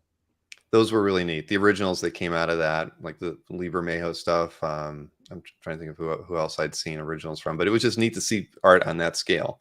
You haven't seen stuff like that since like Hal Foster worked on you know, on those large format pages. So yeah, very, very cool. Right. So let's that's a rare example of keeping an individual piece. I kept the splash page for that. I kept the first sweet. So so you viewed those as separate, because it's true. Each one of those would have been its own story. But the entire books that I keep are that if I did the cover. So if I didn't do the cover and I did a story in an anthology, I've never really hung on to those. Got it. That makes sense. All right, let's take a look at the next lot here. We've got a few Batman lots in a row. This is from Batman Audio Adventures #2. The cover to that one. This one is $3,000, and just this one is probably one of my favorite ones. I just love the overall action on this one with the number of characters on it, and then I just love that little. This is the Batman mosh pit. Yes, exactly. I mean, it's awesome, and then even just the little, the fog cloud behind them. I mean, it just kind of helps complement it. I mean, it's you didn't have to add that up there, but it's just a nice little touch to the whole overall action scene here. So, but this and what I should have done, and I didn't do that. I should have actually nabbed the color pieces to all of these as well. That would have been interesting to see. But tell me a little bit about the Audio Adventures series. I mean, I know that a lot of people like that. I'm doing 7 of them. I've done 5 so far, and this is this the second one? Yeah, this is 2. Yep. Yeah, this is the second one. My bestie Brian Hubert grabbed the first one, just immediately snagged it from me. So, but none of these have. The first one is the only one that's come out. So these are all pre-release pieces, these Batman covers. So are we giving away story by showing these? No. All right. Yeah, actually, well, yeah, these characters are in there, but of course we would have the solicitation art already. They would have been seen for solicitation. Mm-hmm. And which is all for teasing anyway. That's what the cover is for. So we want to give that away. We want these. We want to get. Yeah, Michael says they were in previews, but all right. So this is lot 3. We'll go ahead and show you lot 4 from Audio Adventures as well with Batman. This is the cover to issue 3, $3,000 as well. And see, and this is why you don't want to be Robin. Yeah. Yeah, and this would be the demonic nightmare Batman. It's a hallucination chasing Robin. Yeah, this is gorgeous. I mean, you didn't leave any spot on the page untouched, and I mean it's just awesome. I love the kind of ethereal quality that Batman's got up there, and no, this is an awesome one. So, but again, only issue 1 is out there so far. So this is the cover to issue 3. Let's take a look at. We can go ahead and just look at the next lot too, because it's another Batman Audio Adventures 5. So now we're really giving everything away. Yeah, I really want to cover to 4, $3,000, and you look at this and it's like, how could there not be any whiteout on something like this? All that detail in the background and the bricks. I mean, and the coarse skin. I mean, it's just, there's just no way that you didn't. There was no whiteout on this. So yeah, Simon said there's no whiteout on anything tonight. Simon's looking at him right now, I think. But no, this is totally, this is incredible as well. So he's saying not that he saw. He's trying to keep it that way. But yeah, no, this is gorgeous. And if I did, I meant to do that. That's right. It's perfect, everybody. Well, it's rare unless it's stars that use whiteout. So did you use a lot of whiteout when you were working on Silver Surfer? No. Not that I recall. No. I don't remember him using it at all. Well, Simon says if there's any whiteout, it'd be tiny. Onto a white pen. And so I went from stars. Yeah, for stars. We just actually put a nice dab of white on there. So I love it when friends turn me on to tools. Well, Mikhail, who's got a few Silver Surfer pages, so there's no white out on there. So he would know. Let's take a look at the next one here. This is lot 6. So a little bit of Salvador Dali on this one. That's exactly right. How awesome is that? You'll see that what's key to this is there's an hour 13 on all the clocks. See, I wasn't even paying attention, but now, okay, that's awesome. And the hands to the clock are the same sword that Killer Croc was swinging around. And that Batman has right there too. So I have at least two different versions of Batman. I have my Adam West Batman, and then I have my quote unquote comic book Batman. And I just love giving him bat ears. I think it is very a unique approach to him, of course. I mean, in modern times, but yeah, no, I like it too. I think it's my Batman design was actually made into one of those black and white statues, which was a lot of fun. Wow. Yeah, you know, how does that feel when you see your work put in, made into 3D, when they take an image maybe that you did on a cover, or you've done as a pinup, and then it gets turned into a statue? I mean, it must be kind of neat, right, to see the work like that. I've never gotten jaded about stuff like that. I just get such a big kick out of it. One of our best friends is Randy Bowen, who is this amazing sculptor. And so early on, we were kind of introduced to those kind of possibilities. And he did the first Madman sculpture. He did busts, and It Girl bust, dupe. And his Madman statue is actually what was turned into the first Madman action figure. And then there have been several different versions of Madman action figures too, and a new one's coming out here soon too. But it's all fun. It's being a kid 24/7. Mm-hmm. I mean, I would like to think I'm wise beyond my childhood, but that joy that you get from just rolling around on the floor playing, it's what I get to do all day, every day. Yeah, that's I mean, I can only imagine it's an incredible feeling. But I think this one's a gorgeous piece of art. And I did notice, and I did forget to mention this as well, that Simon reminded everybody in the chat that he is cool with doing time payments if anybody needs it on some of the pieces. We didn't discuss that. I saw somebody else ask a question about that. But yeah, you typically with time payments, you're going to put a quarter to a third down, and then most reps like to get full payment within 90 days. But I'm not trying to put any words in Simon's mouth, but typically time payments work like that. So a percentage down, and then get it done within a reasonable time frame, and keep up good communication, and time payments are always good. So that was something Simon mentioned to me, and I did forget to note before we started. So let's take a look at the next lot here. This is not Batman. This is Blondie, Against All Odds graphic novel print. This one's pretty awesome. I was just watching a documentary that had that Blondie was on for Joan Jett. It was really, it was interesting.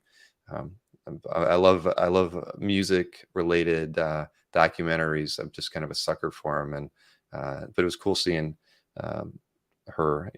It was filmed in the last couple of years, but this is a great image. And can you tell me a bit about it? Yeah, well, one of my favorite songs of hers is Atomic. Mm-hmm. And so I just went with that mushroom cloud imagery. And she's actually one of the main inspirations for my iZombie Girl. I kind of took a little bit of Debbie Harry, a little bit of Michelle Pfeiffer, and a lot of Laura, and to create our iZombie star.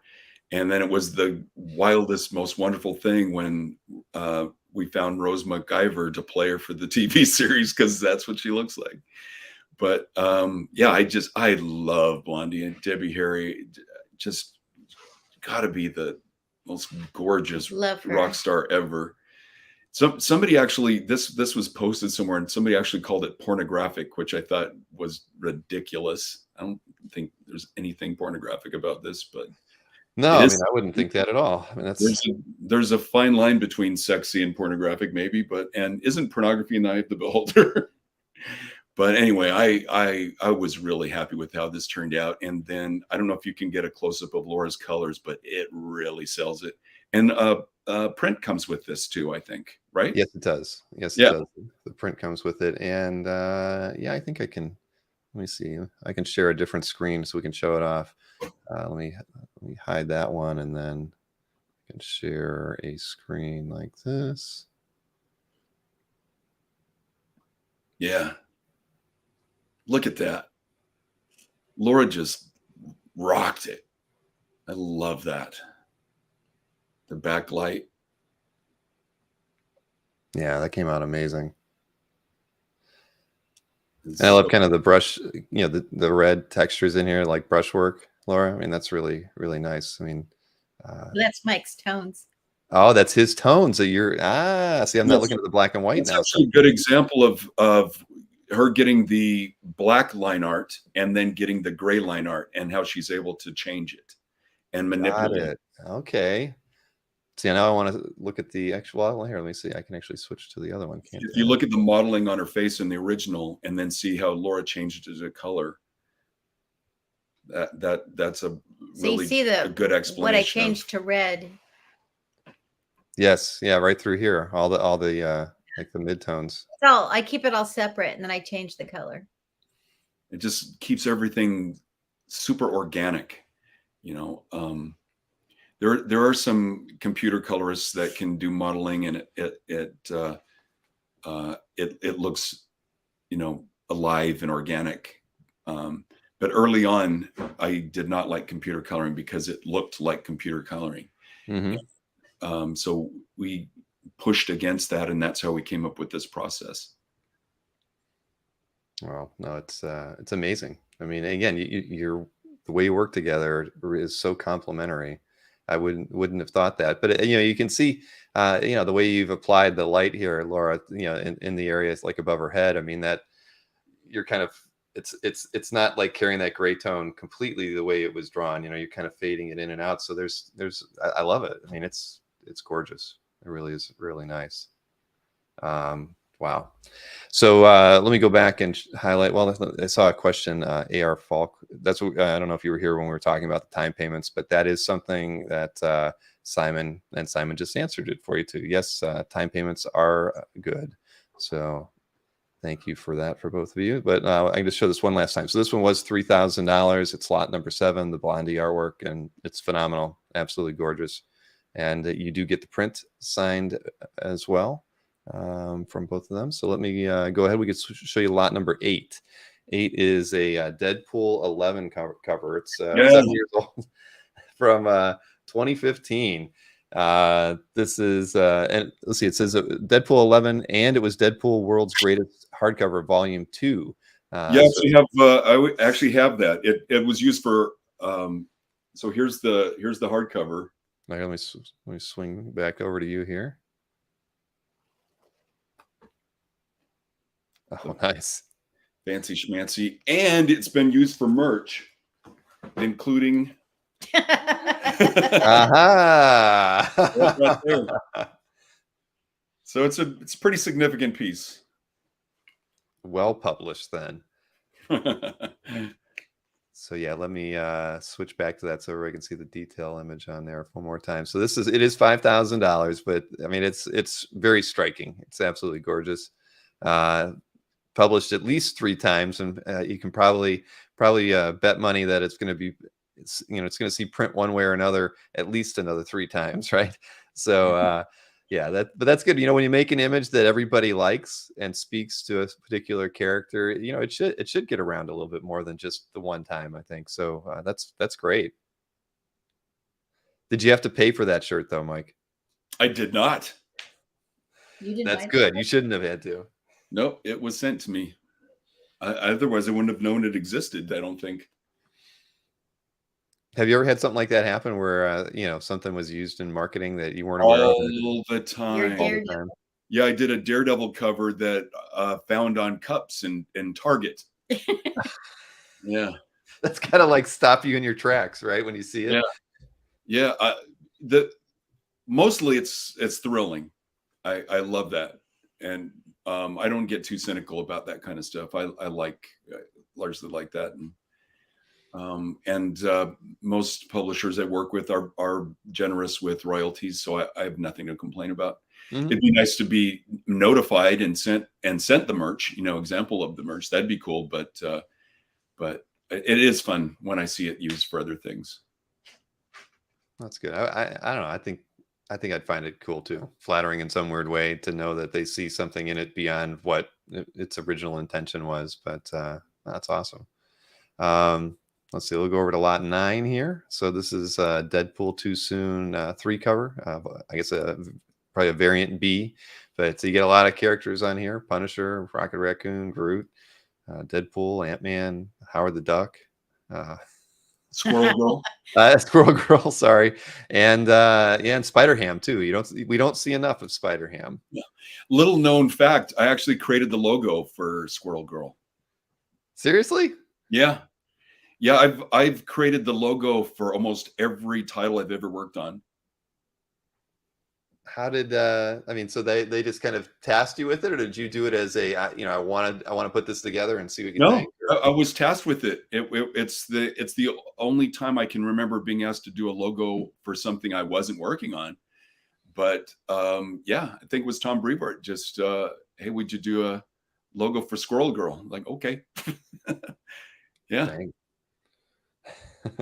Well, this is awesome. I think everybody has a fond spot in their heart for Spider-Ham, so that's pretty cool. But a very nicely done piece. $3,500 for this one, everybody. If you're interested, time payments, as Simon has mentioned, is totally available to anybody. E.C. Harris asked you a question: do you walk around Target and randomly sign copies of your work? I should have. I totally should have taken a Sharpie and just signed everyone. Instant collectibles inside of Target. I mean, who would have guessed, right? Oh man. Simon Miller. I didn't know that. He says he owns the original artwork for the Madman logo. Well, Simon's got a very interesting piece there. So let's see. This next piece is actually 2 pieces, and it's lot number 10. This is Dick Tracy, Dead or Alive 1 cover, retailer incentive that includes a flat top 2 cover that I'll show in a second. But the pair of covers are combined at $2,500. This was the other cover as well. That one's drawn by Rich Tomaso, and so I inked that from a blue line. And this series, 4-issue series, was another labor of love that I was able to work with my brother Lee again, and Rich Tomaso, who I'm a huge fan of, and then inked him throughout the series.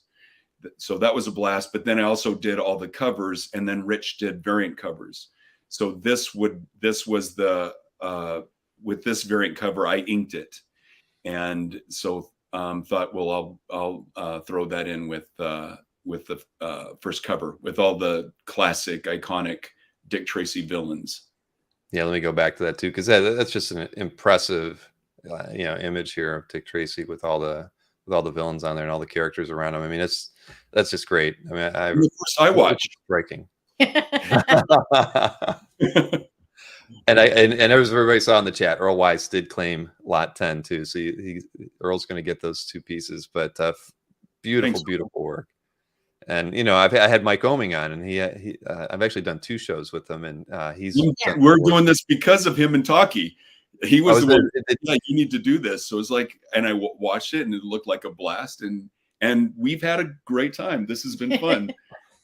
Well, I'm glad, but in another 2.5 years we'll have to do this again, right? So yeah. I'll be here the third time, but yeah, that's awesome. Oh, Mike's in the chat. Michael Perlman said, I guess I missed seeing Oeming in the chat. Mike's awesome. I picked up a couple pieces of art from him recently as well. I didn't get a chance to thank him, so if he's in the chat, thank you, Mike. I got the art safe and sound. I really appreciate it. We miss him so much. Yep. They've been down at our house. They've stayed with us. We know them.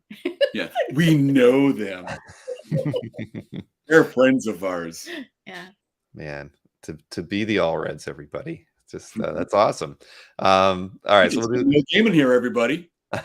Well, you have invited us into your home this evening. Kevin Smith was here. You know, I didn't even get to ask you about Kevin Smith. You know, he's my idol. I mean, Really? Jay and Silent Bob is my feel-good movie. Whenever I'm down, I watch that, and I could watch that, you know, once a month, and it would still make me smile every time I see it.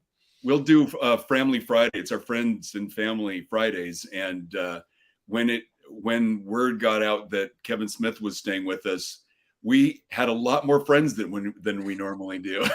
I can only imagine. But yeah, he was so great with everybody. He was so nice and so just amazing. Yeah. Well, he's my dream interview one day. Would be to talk with him. I mean, he's done a lot for the arts, and he's certainly an art collector. But he's worked with some incredible people, yourself included. So he would one day, guaranteed, he would love you. Yeah. Well, when he's not so busy. He's like the busiest guy around. It seems like he's like you, but out in the public, right? And, you know, he's happily busy. Yeah, without question. That's the trick. Enjoy what you're doing. Yeah. Well, we've got 2 more Dick Tracy covers here. Lot 11 is the next one. This is from Dick Tracy, Dead or Alive, issue 2. This one is $1,500. Just great perspective on this one. You know, and this is it's your style, but it's got a very nice noir feel to it. You know, I love that silhouette of the building in the background. It just feels very pulpy, and it's a great overall image on this one. It's gorgeous. This is my Born Identity Dick Tracy cover. You just see him crashing through the window on the other side. Yeah, exactly. Nick Darrington is here too. Hi, Nick. Nice Nick, to see you. Another one of our most favorite humans. We've got a full slate. They're in your home this evening as well. Nick's been down. Nick's been down here. That's awesome. Michael Perlman says he likes Dogma and Chasing Amy as well. Yeah, those are good ones. I was cut out of Dogma. You were cut out of it, so you didn't make it, huh? On the special edition, I'm in the pews at the church. Yeah, but you don't have any lines. At least in Chasing Amy, you have like. Yeah, I have the first line in Chasing Amy, but in Dogma, right in the theatrical version, right as the camera is coming to me, it cuts, and so you got to look at the deleted scenes. But I'm reading a copy of Red Rocket 7, which was Kevin's idea. I'm reading Red Rocket 7 in church. That's awesome. That's good. Only from Kevin. Let's see. We'll take a look at one more Dick Tracy here. And this one is from Dead or Alive, issue 4, the cover on that one. This one's $1,000. And you've got the watch. I mean, that's just awesome. Isn't it crazy as a kid thinking that two-way wrist radio is just the coolest thing? And now it exists. That's just crazy. Yeah, no, this is it. I agree. You know, I think when my son was young, he's 23 now. I think so it would have been about 18 years ago. I bought him like a wrist, like a walkie-talkie basically, and we used him because I was always worried if he got separated from me and someplace that I was going. You know, and that was before cell phones too, or just maybe the beginning of it. And I wasn't going to give him a phone, so I gave him a little wrist walkie-talkie like that, and we used it. But yeah, you're right. The things that they predicted are finally here. But I like the storytelling on this one. You know, with the blood on the background there. I mean, I think this is a fun piece of art.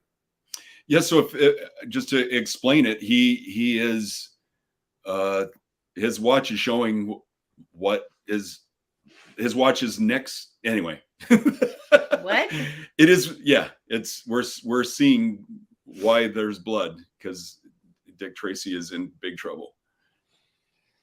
But yeah, this was claimed by Earl Weiss as well. Congratulations, Earl. Tracy fan. Yep, 2 nice pickups there as well. Yeah, great. Let's see. So let's go ahead there. Yeah, Rick Inquest, you're here. Yeah, you have to catch everything else on the rewind. But before we hit lot 13, I remember I told everybody we're going to choose the 3 people who are going to get commission opportunities after lot 13. So just as a final reminder on that, if you wanted to get a commission opportunity, they're not free. They cost between $1,000 and $3,000 depending on what exactly you want to have commissioned. I can remind you of that right here. 1 character is $1,000, up to 4 characters on 11 by 17 is $1,500. And a DPS size is at $3,000, but it's just for the opportunity to get the commission. Simon will work out the characters and whatnot after the show with you, but you have to type exclamation point and enter into the chat to be entered. There's 33 people who have entered, and after we do the next lot 13, we're going to go ahead and pick the 3 winners. Winners who get to commission you to do some work. And out of curiosity, have you ever had to turn down commission ideas in the past, Mike, or do you pretty much? There've been a couple. Yeah, but the great majority of them always light me up and are huge fun. Yeah, I would have to think they kind of look for things that are in your wheelhouse, things that you've either already done or they know you'd be familiar with or interested in. So that's usually the case. Yeah, except for that one Austin Powers thing. But it worked. I mean, they had it. They had a good. You were a good fit for it, but you had to research it.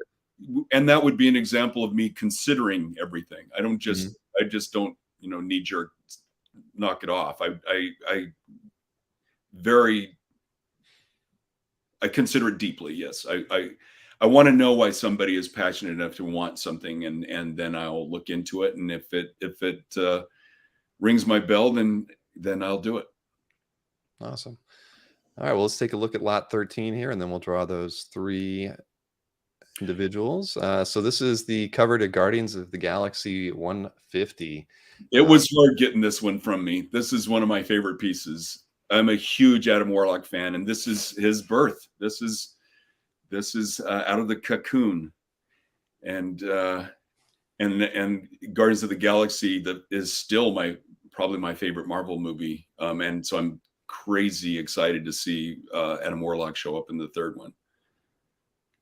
No, me too. I mean, this is a great image. I mean, I always loved Adam Warlock as well. I mean, being a Thor fan, that was like one of my all-time favorite kind of stories out there with Adam Warlock in it. And no, I've been waiting patiently for his introduction into the MCU for sure.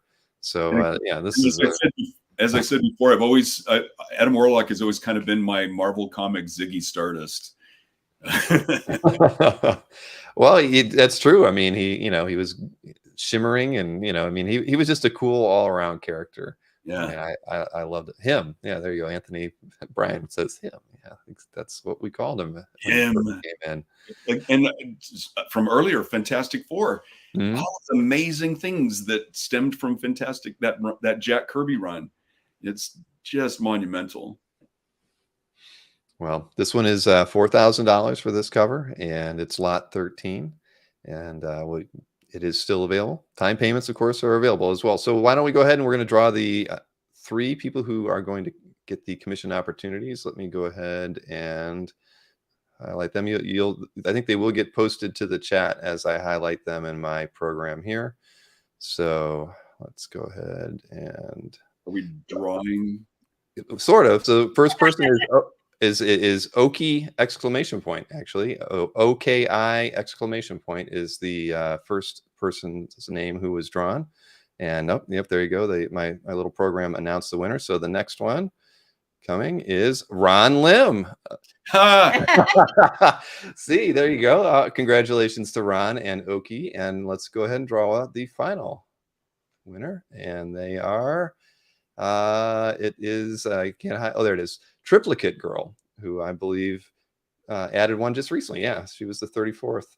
Do I get to do Triplicate Girl? Triplicate Girl? Well, you may. So there are our 3 winners: Oki, Ron Lim, and Triplicate Girl.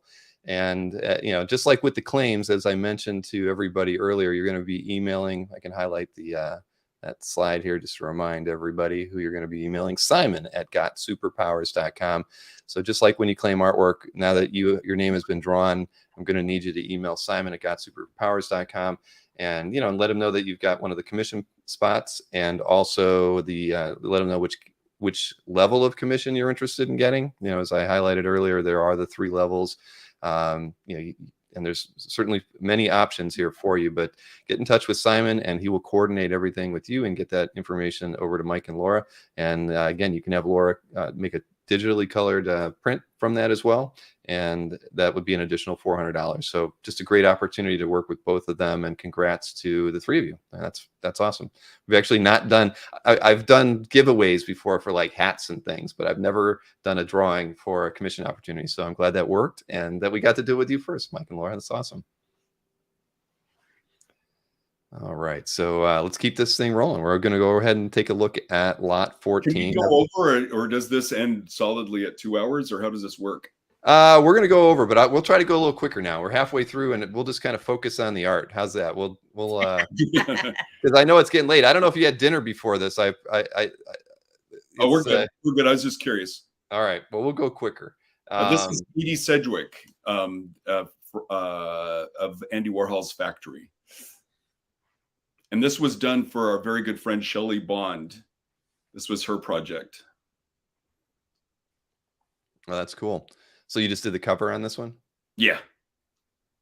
Oh, this is so it's lot 14. This one is $1,000. Yeah, Rick Inkowski just said the Shelley Bond project. Yep.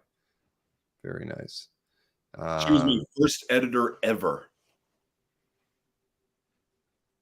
That for is a project that never came out that I did with Steven Siegel called Jaguar Stories for Kamiko, if anybody remembers that company.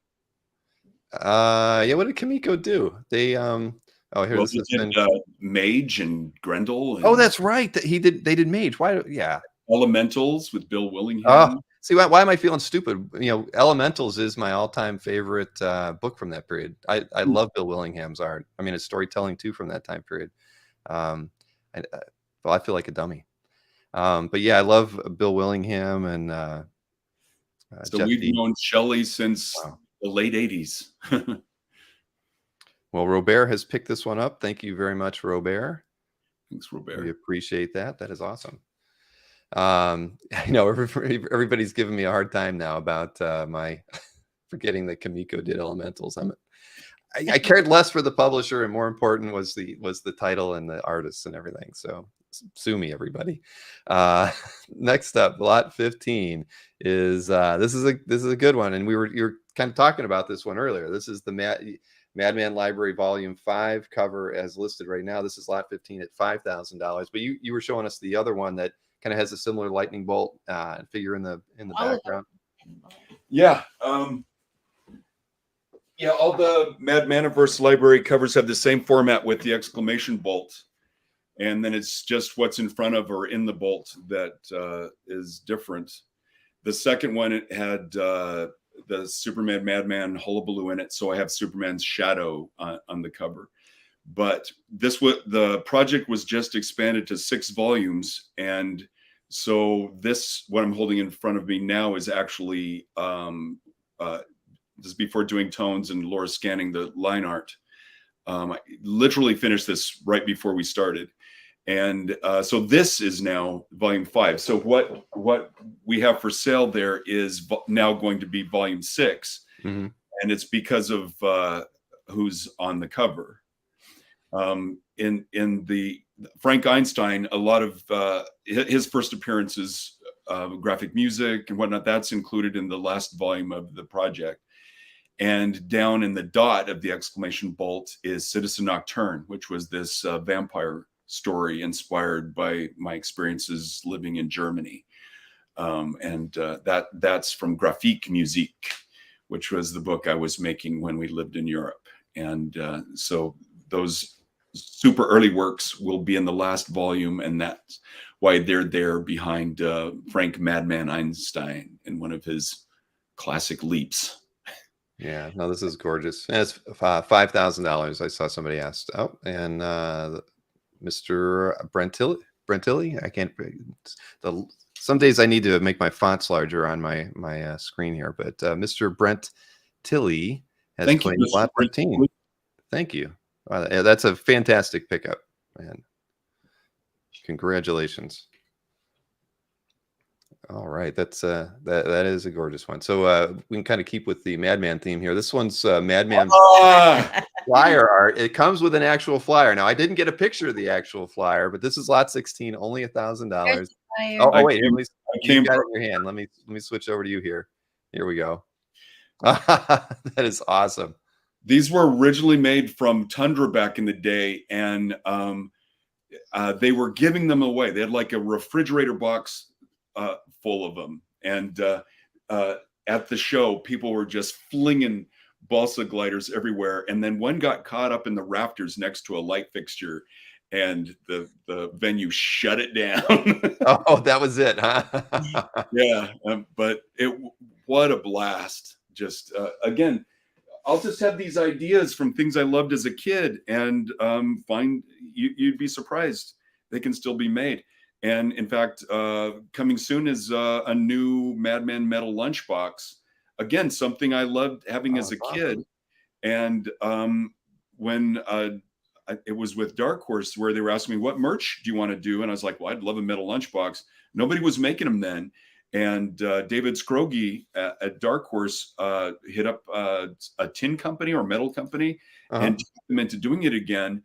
And they had to gather enough other projects to justify the manufacturing process.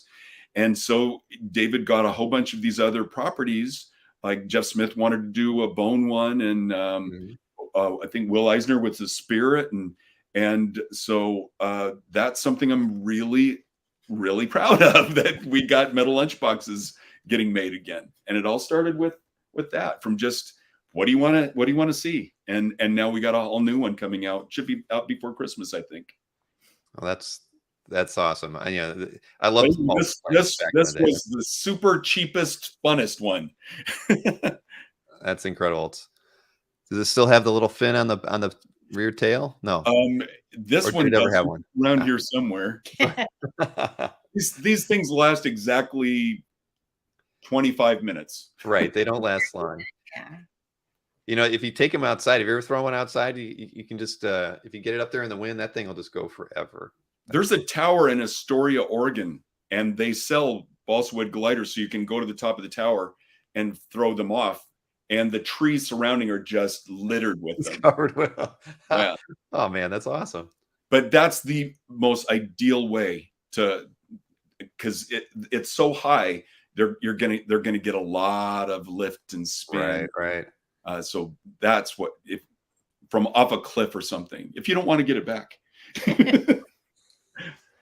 Well, that's well, congratulations to Jiggy for picking that one up. That's a really cool piece of Madman history right there.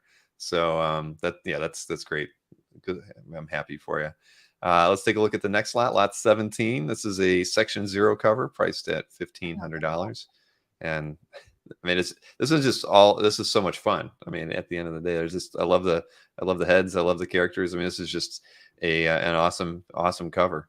Madness. It is. Yes, our buddy Carl Kiesel asked me to do this and wanted Madman in there. And so, yes, absolutely. This was big fun. Yeah, very nicely done. And claimed by Comic Art Boston. Thank you, Comic Art Boston. Thanks. That is a gorgeous piece. And Comic Art Boston's a regular here. He always has a good eye for stuff. Thank you for that one. That's a good pickup. Let's take a look at the next lot then, lot 18. A little different. You're going to have to explain this one for me. It's Monopoly art, lot 18. It's $700. I've had this for the longest time. In fact, going through my stuff, trying to decide what to include to send to Simon, came across this, and it was startling how different my style is from here. At least I see it. But these are spot illustrations for a Monopoly game, DC Comics Monopoly game. And so I don't remember what the little girl is for, but of course there's two versions of the Atom on there, obviously Hawkman, and the silhouette is Mr. Mixie's Pitalik. I can never say Mixie's that name. Pitalik. I wasn't even going to try. Mark Carlin taught me how to say it, and how do you say it? Mixie's Pitalik. Mixie's Pitalik. Mixie's Pitalik. Yeah, Mr. Mixie's Pitalik. Yeah. That's hard to say. But yeah, how weird is that? A Monopoly game. Who would have guessed? Did you ever see the Monopoly game? That I never did. I never did. If any you've seen it? I'll bring it over next Friday. Oh, my friend Brian has it. So, but yeah, that's got to be at least 20 years old. Yeah, man. Well, you were going through the flat files to send stuff. That's awesome. It was actually behind something in a sleeve. So when I pulled the thing out of the sleeve, that was there. Well, Casino Skunk Productions also says they have that game. So right on. It is enjoyed. Well, I don't have it. You were asking earlier if yeah, most of the time we don't. Of course, if it's my creations, I get all the merch. But Casino Skunk is Ralph. Yeah, Ralph. When it's work for hire, you don't always get the pieces back. That's understandable. At least you got the art back. That was the most important thing. I did a lot more than that. I did it. I remember. I think one of the Superman pulling bars apart was a get out of jail card. That's the one but yeah, I did lots and lots of stuff for it, and never saw what was used or anything. Well, yeah. Well, now we get all the art because we never leaves the house. Yeah. Back in the day, you'd send art in, right? But not anymore. Or you'd have to send it to the letterer and all that stuff. You don't do that anymore. That is nice. You know, you guys have it made compared to the guys who were working years ago. Well, a lot of them were doing it in bullpens and stuff, right? I mean, at the offices of the publishers, but yeah, I mean, we live in a different age where you get to keep all the art. And that's good. When Laura first started coloring, she had to do copies of the art, watercolor them, and then draw a line with a code from every individual color that would then be sent to a separator. And then when we wanted to buy our own computer, which our friend Brian helped us with, it took a long time for anybody to show us how to do it. Oh, and then the saving time, that bar that just went for like everything saved like 3 bars. So you had to wait every time you saved. It was like 3 minutes. That's awful. When you can take a break. Madman, right? Was that your first? Yeah, Superman Madman was the first I separated myself, and that was in 93. No, 97. 97. Oh yeah, because Kelby was already born. Oh, she's doing 3 weeks, by the way. The doctor says 3 weeks. Yay. Yeah. Well, we'll move right along to lot 19 after the Monopoly piece. So this is from the new Golden Age, issue 1. This is $4,000. This one's cool. I mean, I saw I should have pulled the color image for this one because I thought it was awesome. But this is such a fun illustration. I love time travel stuff, and I've done something similar with Batman 66 and the Legion of Superheroes, and here again, this would be an example of me using the pit pens to draw all the years on there. No, that's a lot of work. It definitely went into putting this thing together. And boy, Jeff John. This is Jeff John's series, and I don't even know if it's been solicited yet, but yeah, I finished this not too long ago, but had a great time doing this. Yeah, that seemed really recent. Did you have fun coloring it, Laura? Yeah. Isn't every year a different color?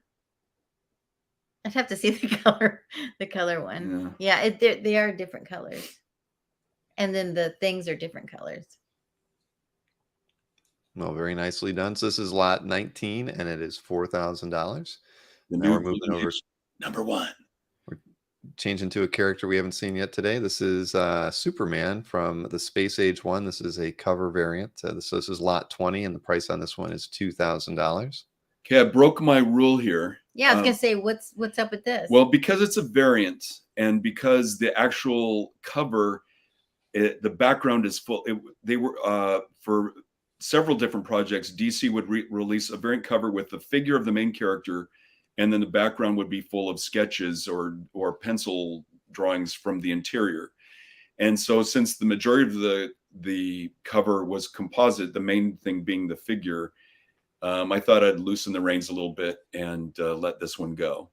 And there's another example of a Superman Space Age cover that's coming up too that I let go to because it wasn't used. 99.9% confident it'll be in the collection, but as of now, it hasn't been used. But this one was the variant cover. Yeah. Are you in trouble, Mike? No, I don't think so.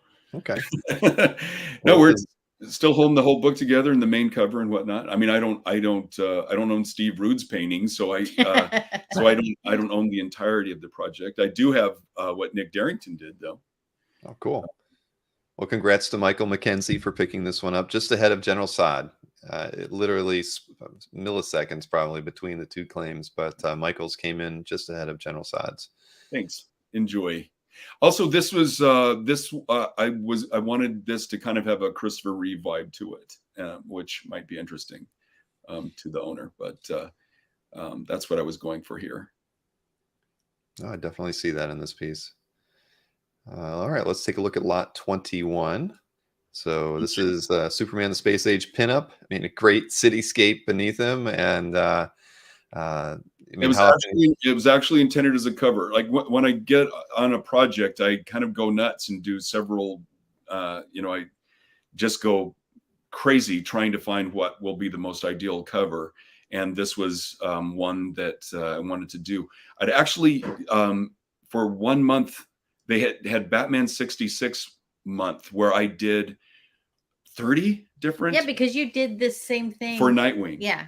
Yeah. So this composition I had done for a Nightwing comic, and for whatever reason it wasn't used, which killed me because I love this cover. I love this cover. Be right back. And so when Superman Space Age came around, I thought, well, I'll use it for that. And so instead of Nightwing, I stuck Superman on there, and then found the other cover that was used for #1 to be more appropriate to the theme of the book, which was pretty huge.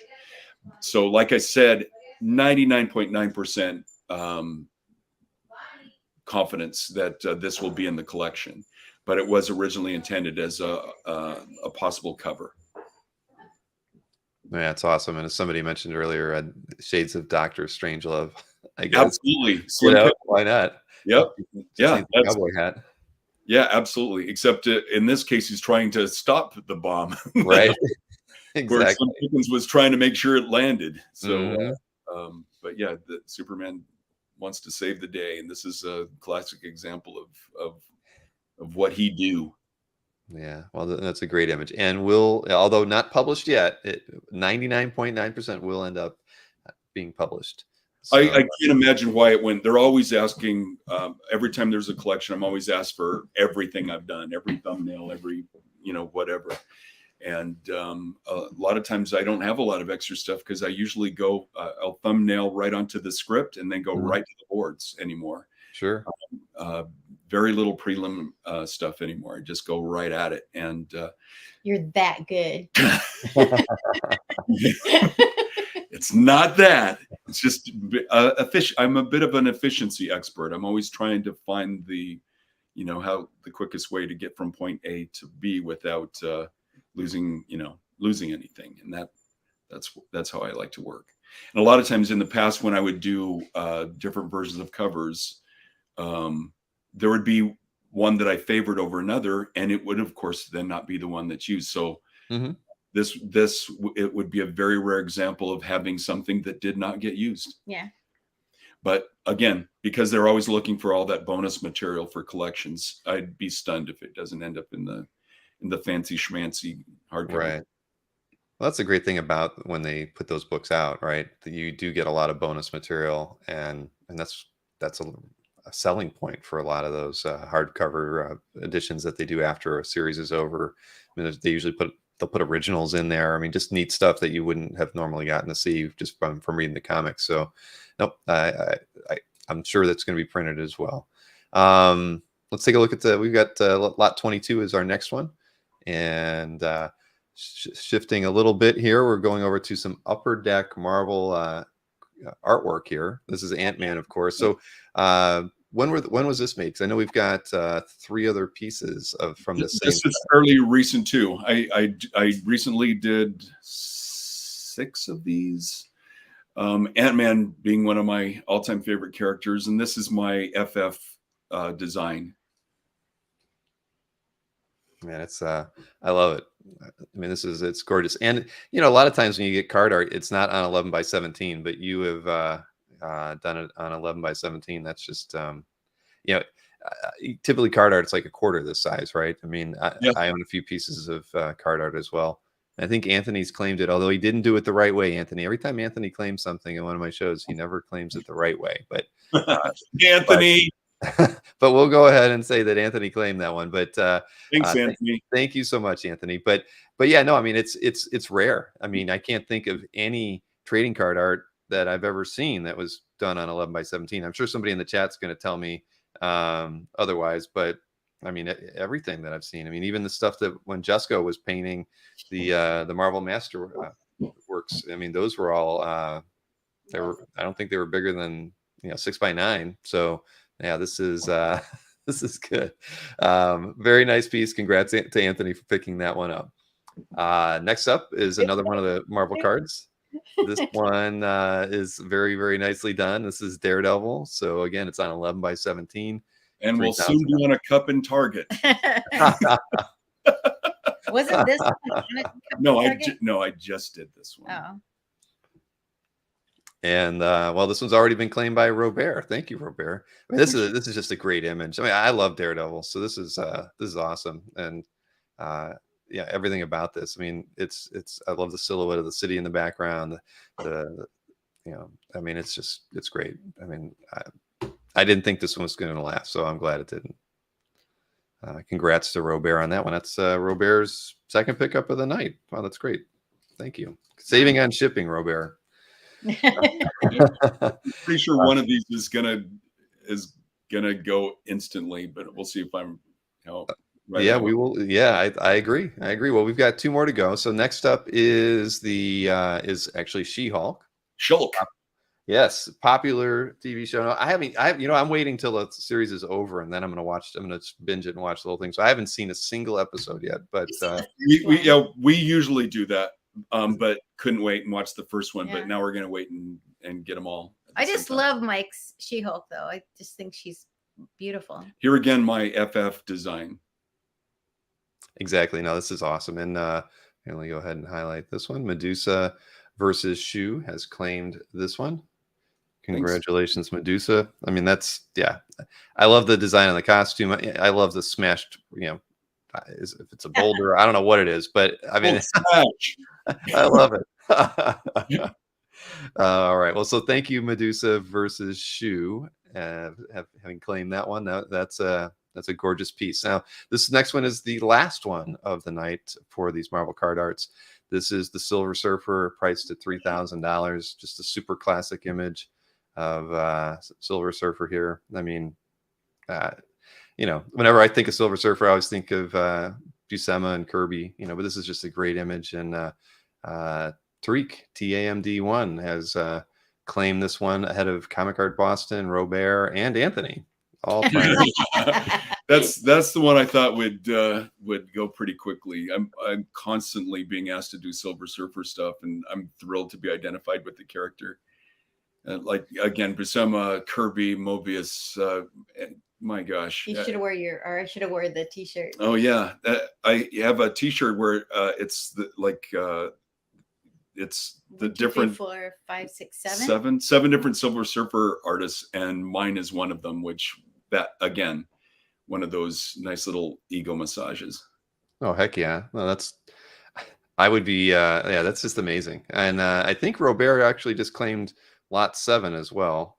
All right, so let me just kind of change a few things around here because we still have one more piece to look at. It was the complete issue, but I want to highlight a couple things because people know we only had one other thing to show. So Robert has decided to claim Lot 7. That was the Blondie image. Oh, nice. Awesome. Might as well show that one so everybody can be reminded of which one that was. That one comes with the print as well from Laura. So congrats to Robert for that. and I thought I just saw another one pop up as well, and that was Alberto claiming lot 8. That was let me see, switch over to lot 8. Oh, that was the Deadpool. So let me highlight that one. Nice. Good. Yeah, Alberto, that's awesome. Alberto's got an amazing art collection, just like Robert as well. Yeah. Wow.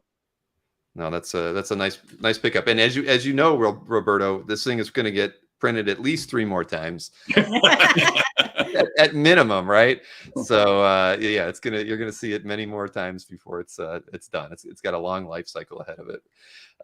So we do have one more lot to show, and I'll recap the pieces that didn't sell just so everybody's reminded. But we'll go quick through them when I recap them. But this next piece is an 8-page story, and it's unique, very unique. It's from a show that I've seen many times as a parent. This is so lot 26. Price on this one is $3,000. It's an 8-page story from Yo Gabba Gabba, and hand lettered by yours truly. Oh my gosh! I mean, I thought this is awesome. That show was so trippy. I thoroughly enjoyed it, and most of the things that my kids would watch, I could not stand. But Yo Gabba Gabba, I loved. I mean, I would sing along. I mean, you couldn't help but doing it, enjoy it. The cool guest stars would be on there. Have you ever seen Aquabats? No, what's that? Oh man, check out Aquabats. It's insane. It's so fun. Are they still around? I'm sure they're around. I don't know if their TV show is around, but just check out, everybody listening, hunt down the Aquabats. One of the most entertaining, goofiest bunch of episodes you'll ever see. But with Yo Gabba Gabba here, which it has a peripheral connection with Aquabats, my buddy Jamie S. Rich, who has also been has probably edited more of my creator-owned stuff than anybody. He was the only editor of your creator-owned stuff, wasn't he? No, Bob Schreck. No.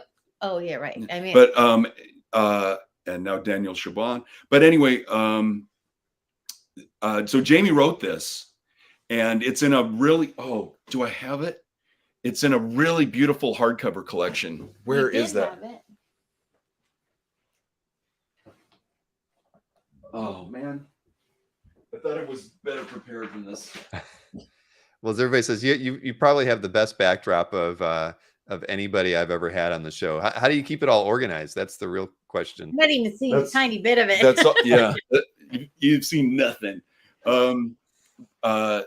I want to see this life-size Silver Surfer in Laura's studio. Yeah, that's my studio.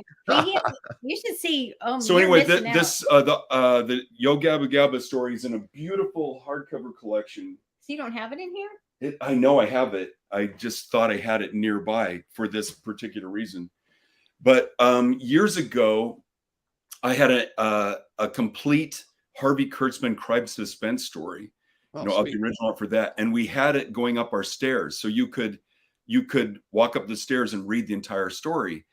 And so when with this particular project for this, and there's been a few occasions where I've lettered my own work, and it's usually because I want the lettering to integrate into the artwork very specifically, and that's why I hand lettered the Bowie book, and why I'm hand lettering the follow-up, not Bowie, but the musical follow-up with Professor Ben Saunders, hand lettering that as well, because I want every single bit of space to be utilized as best as possible. But the advantage of this particular story is you could do what we did with that Harvey Kurtzman story and frame them right. It being a shorter story, it's not going to take up your whole house. Mm-hmm. You can have them framed up right next to each other, and being hand lettered, you can read the story, which is something you really can't do so much anymore. Can't do hardly at all anymore. So no, that's awesome. There's a lot of collectors. Okay, not a lot. There are some collectors I know that actually do their own overlays because they like to see the word balloons, right? So they print their own word balloons out on overlays and include that with the art because that's that's the way you want to see it. I mean, many collectors are into that these days, and technology allows them to do that. So people have bought like the right printing equipment just to be able to enjoy the art they own, like it should be. I don't know if you can zoom in on the pages, but there's a superhero character in there that I created. And I think every major Yo Gabba Gabba character is in the story. But again, it just a fun opportunity to have a complete story, hand lettered, readable, and complete. I can switch over. It's 8. Damn. Yes. Let me see here real quick. If I can highlight that one for you. I know I had it nearby because I was going to show it. Is it by your desk up there?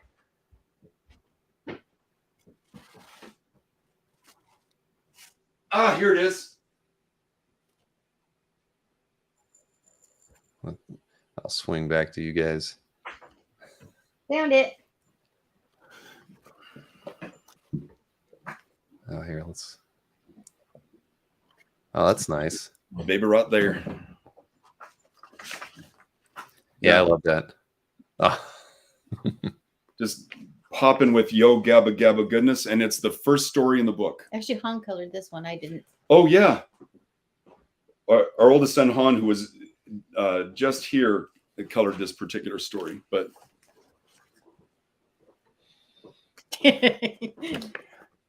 very nicely done.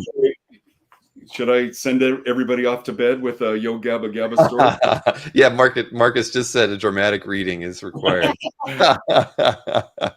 Yeah. Oh man, that's awesome. Give Neil Gaiman a run for his money. With Oh well, hey, before I recap everything, I saw some people were asking about seeing the. Oh, nice. This was huge fun. Oh man. Well, I'm glad you got to work on it. I mean, it's cool. I really enjoyed that show a bunch. Now, here, let's show this like because some people were asking for Simon's email address so they can get it here. Simon@GotSuperpowers is the email address.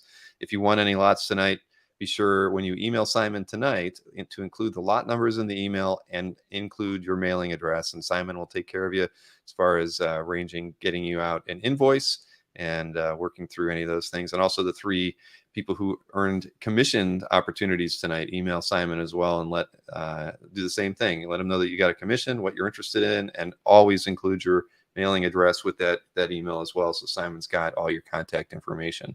So thank you to everybody who claimed things tonight. So I'll just kind of quickly just show the pieces that are left. I think we definitely sold at least half of the pieces that we brought tonight. So we'll go through them a little quickly here. So lot 2 is still available. That was the Archie meets Batman 1966 issue 5 cover. Really, really nicely done there. We got the bomb. They don't know what to do with it. That's great. And the players are like zombies. Yeah, they don't care about the bomb.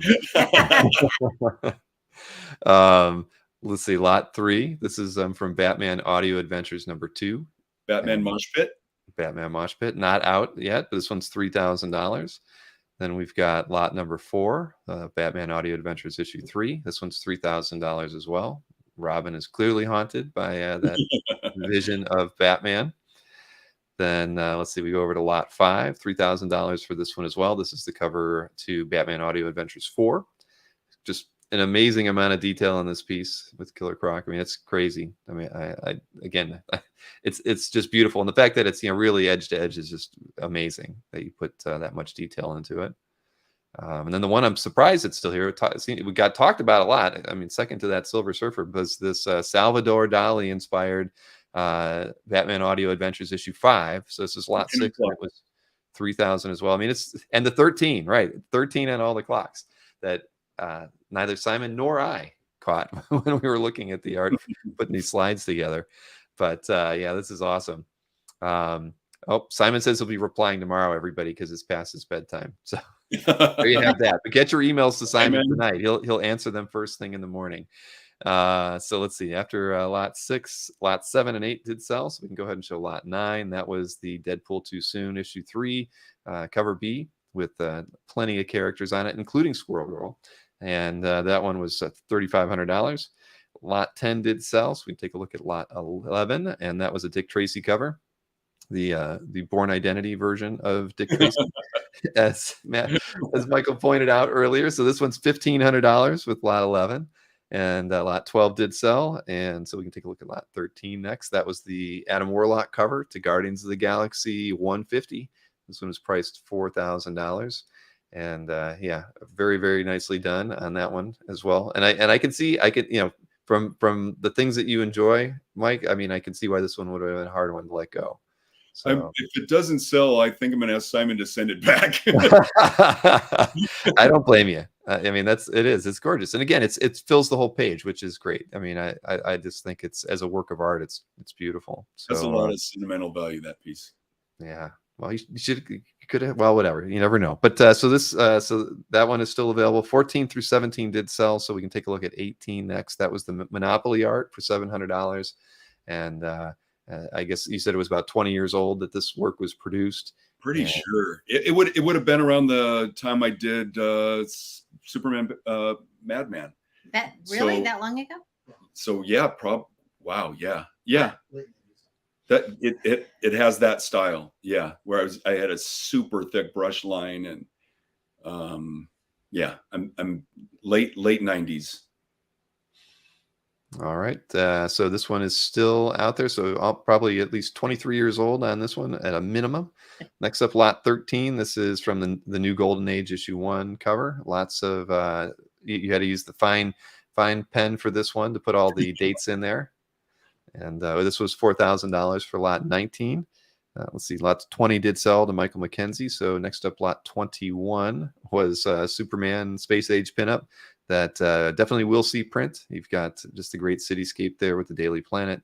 And probably the only Space Age related piece that will ever be made available still, since the other one went. This is it, and will be it.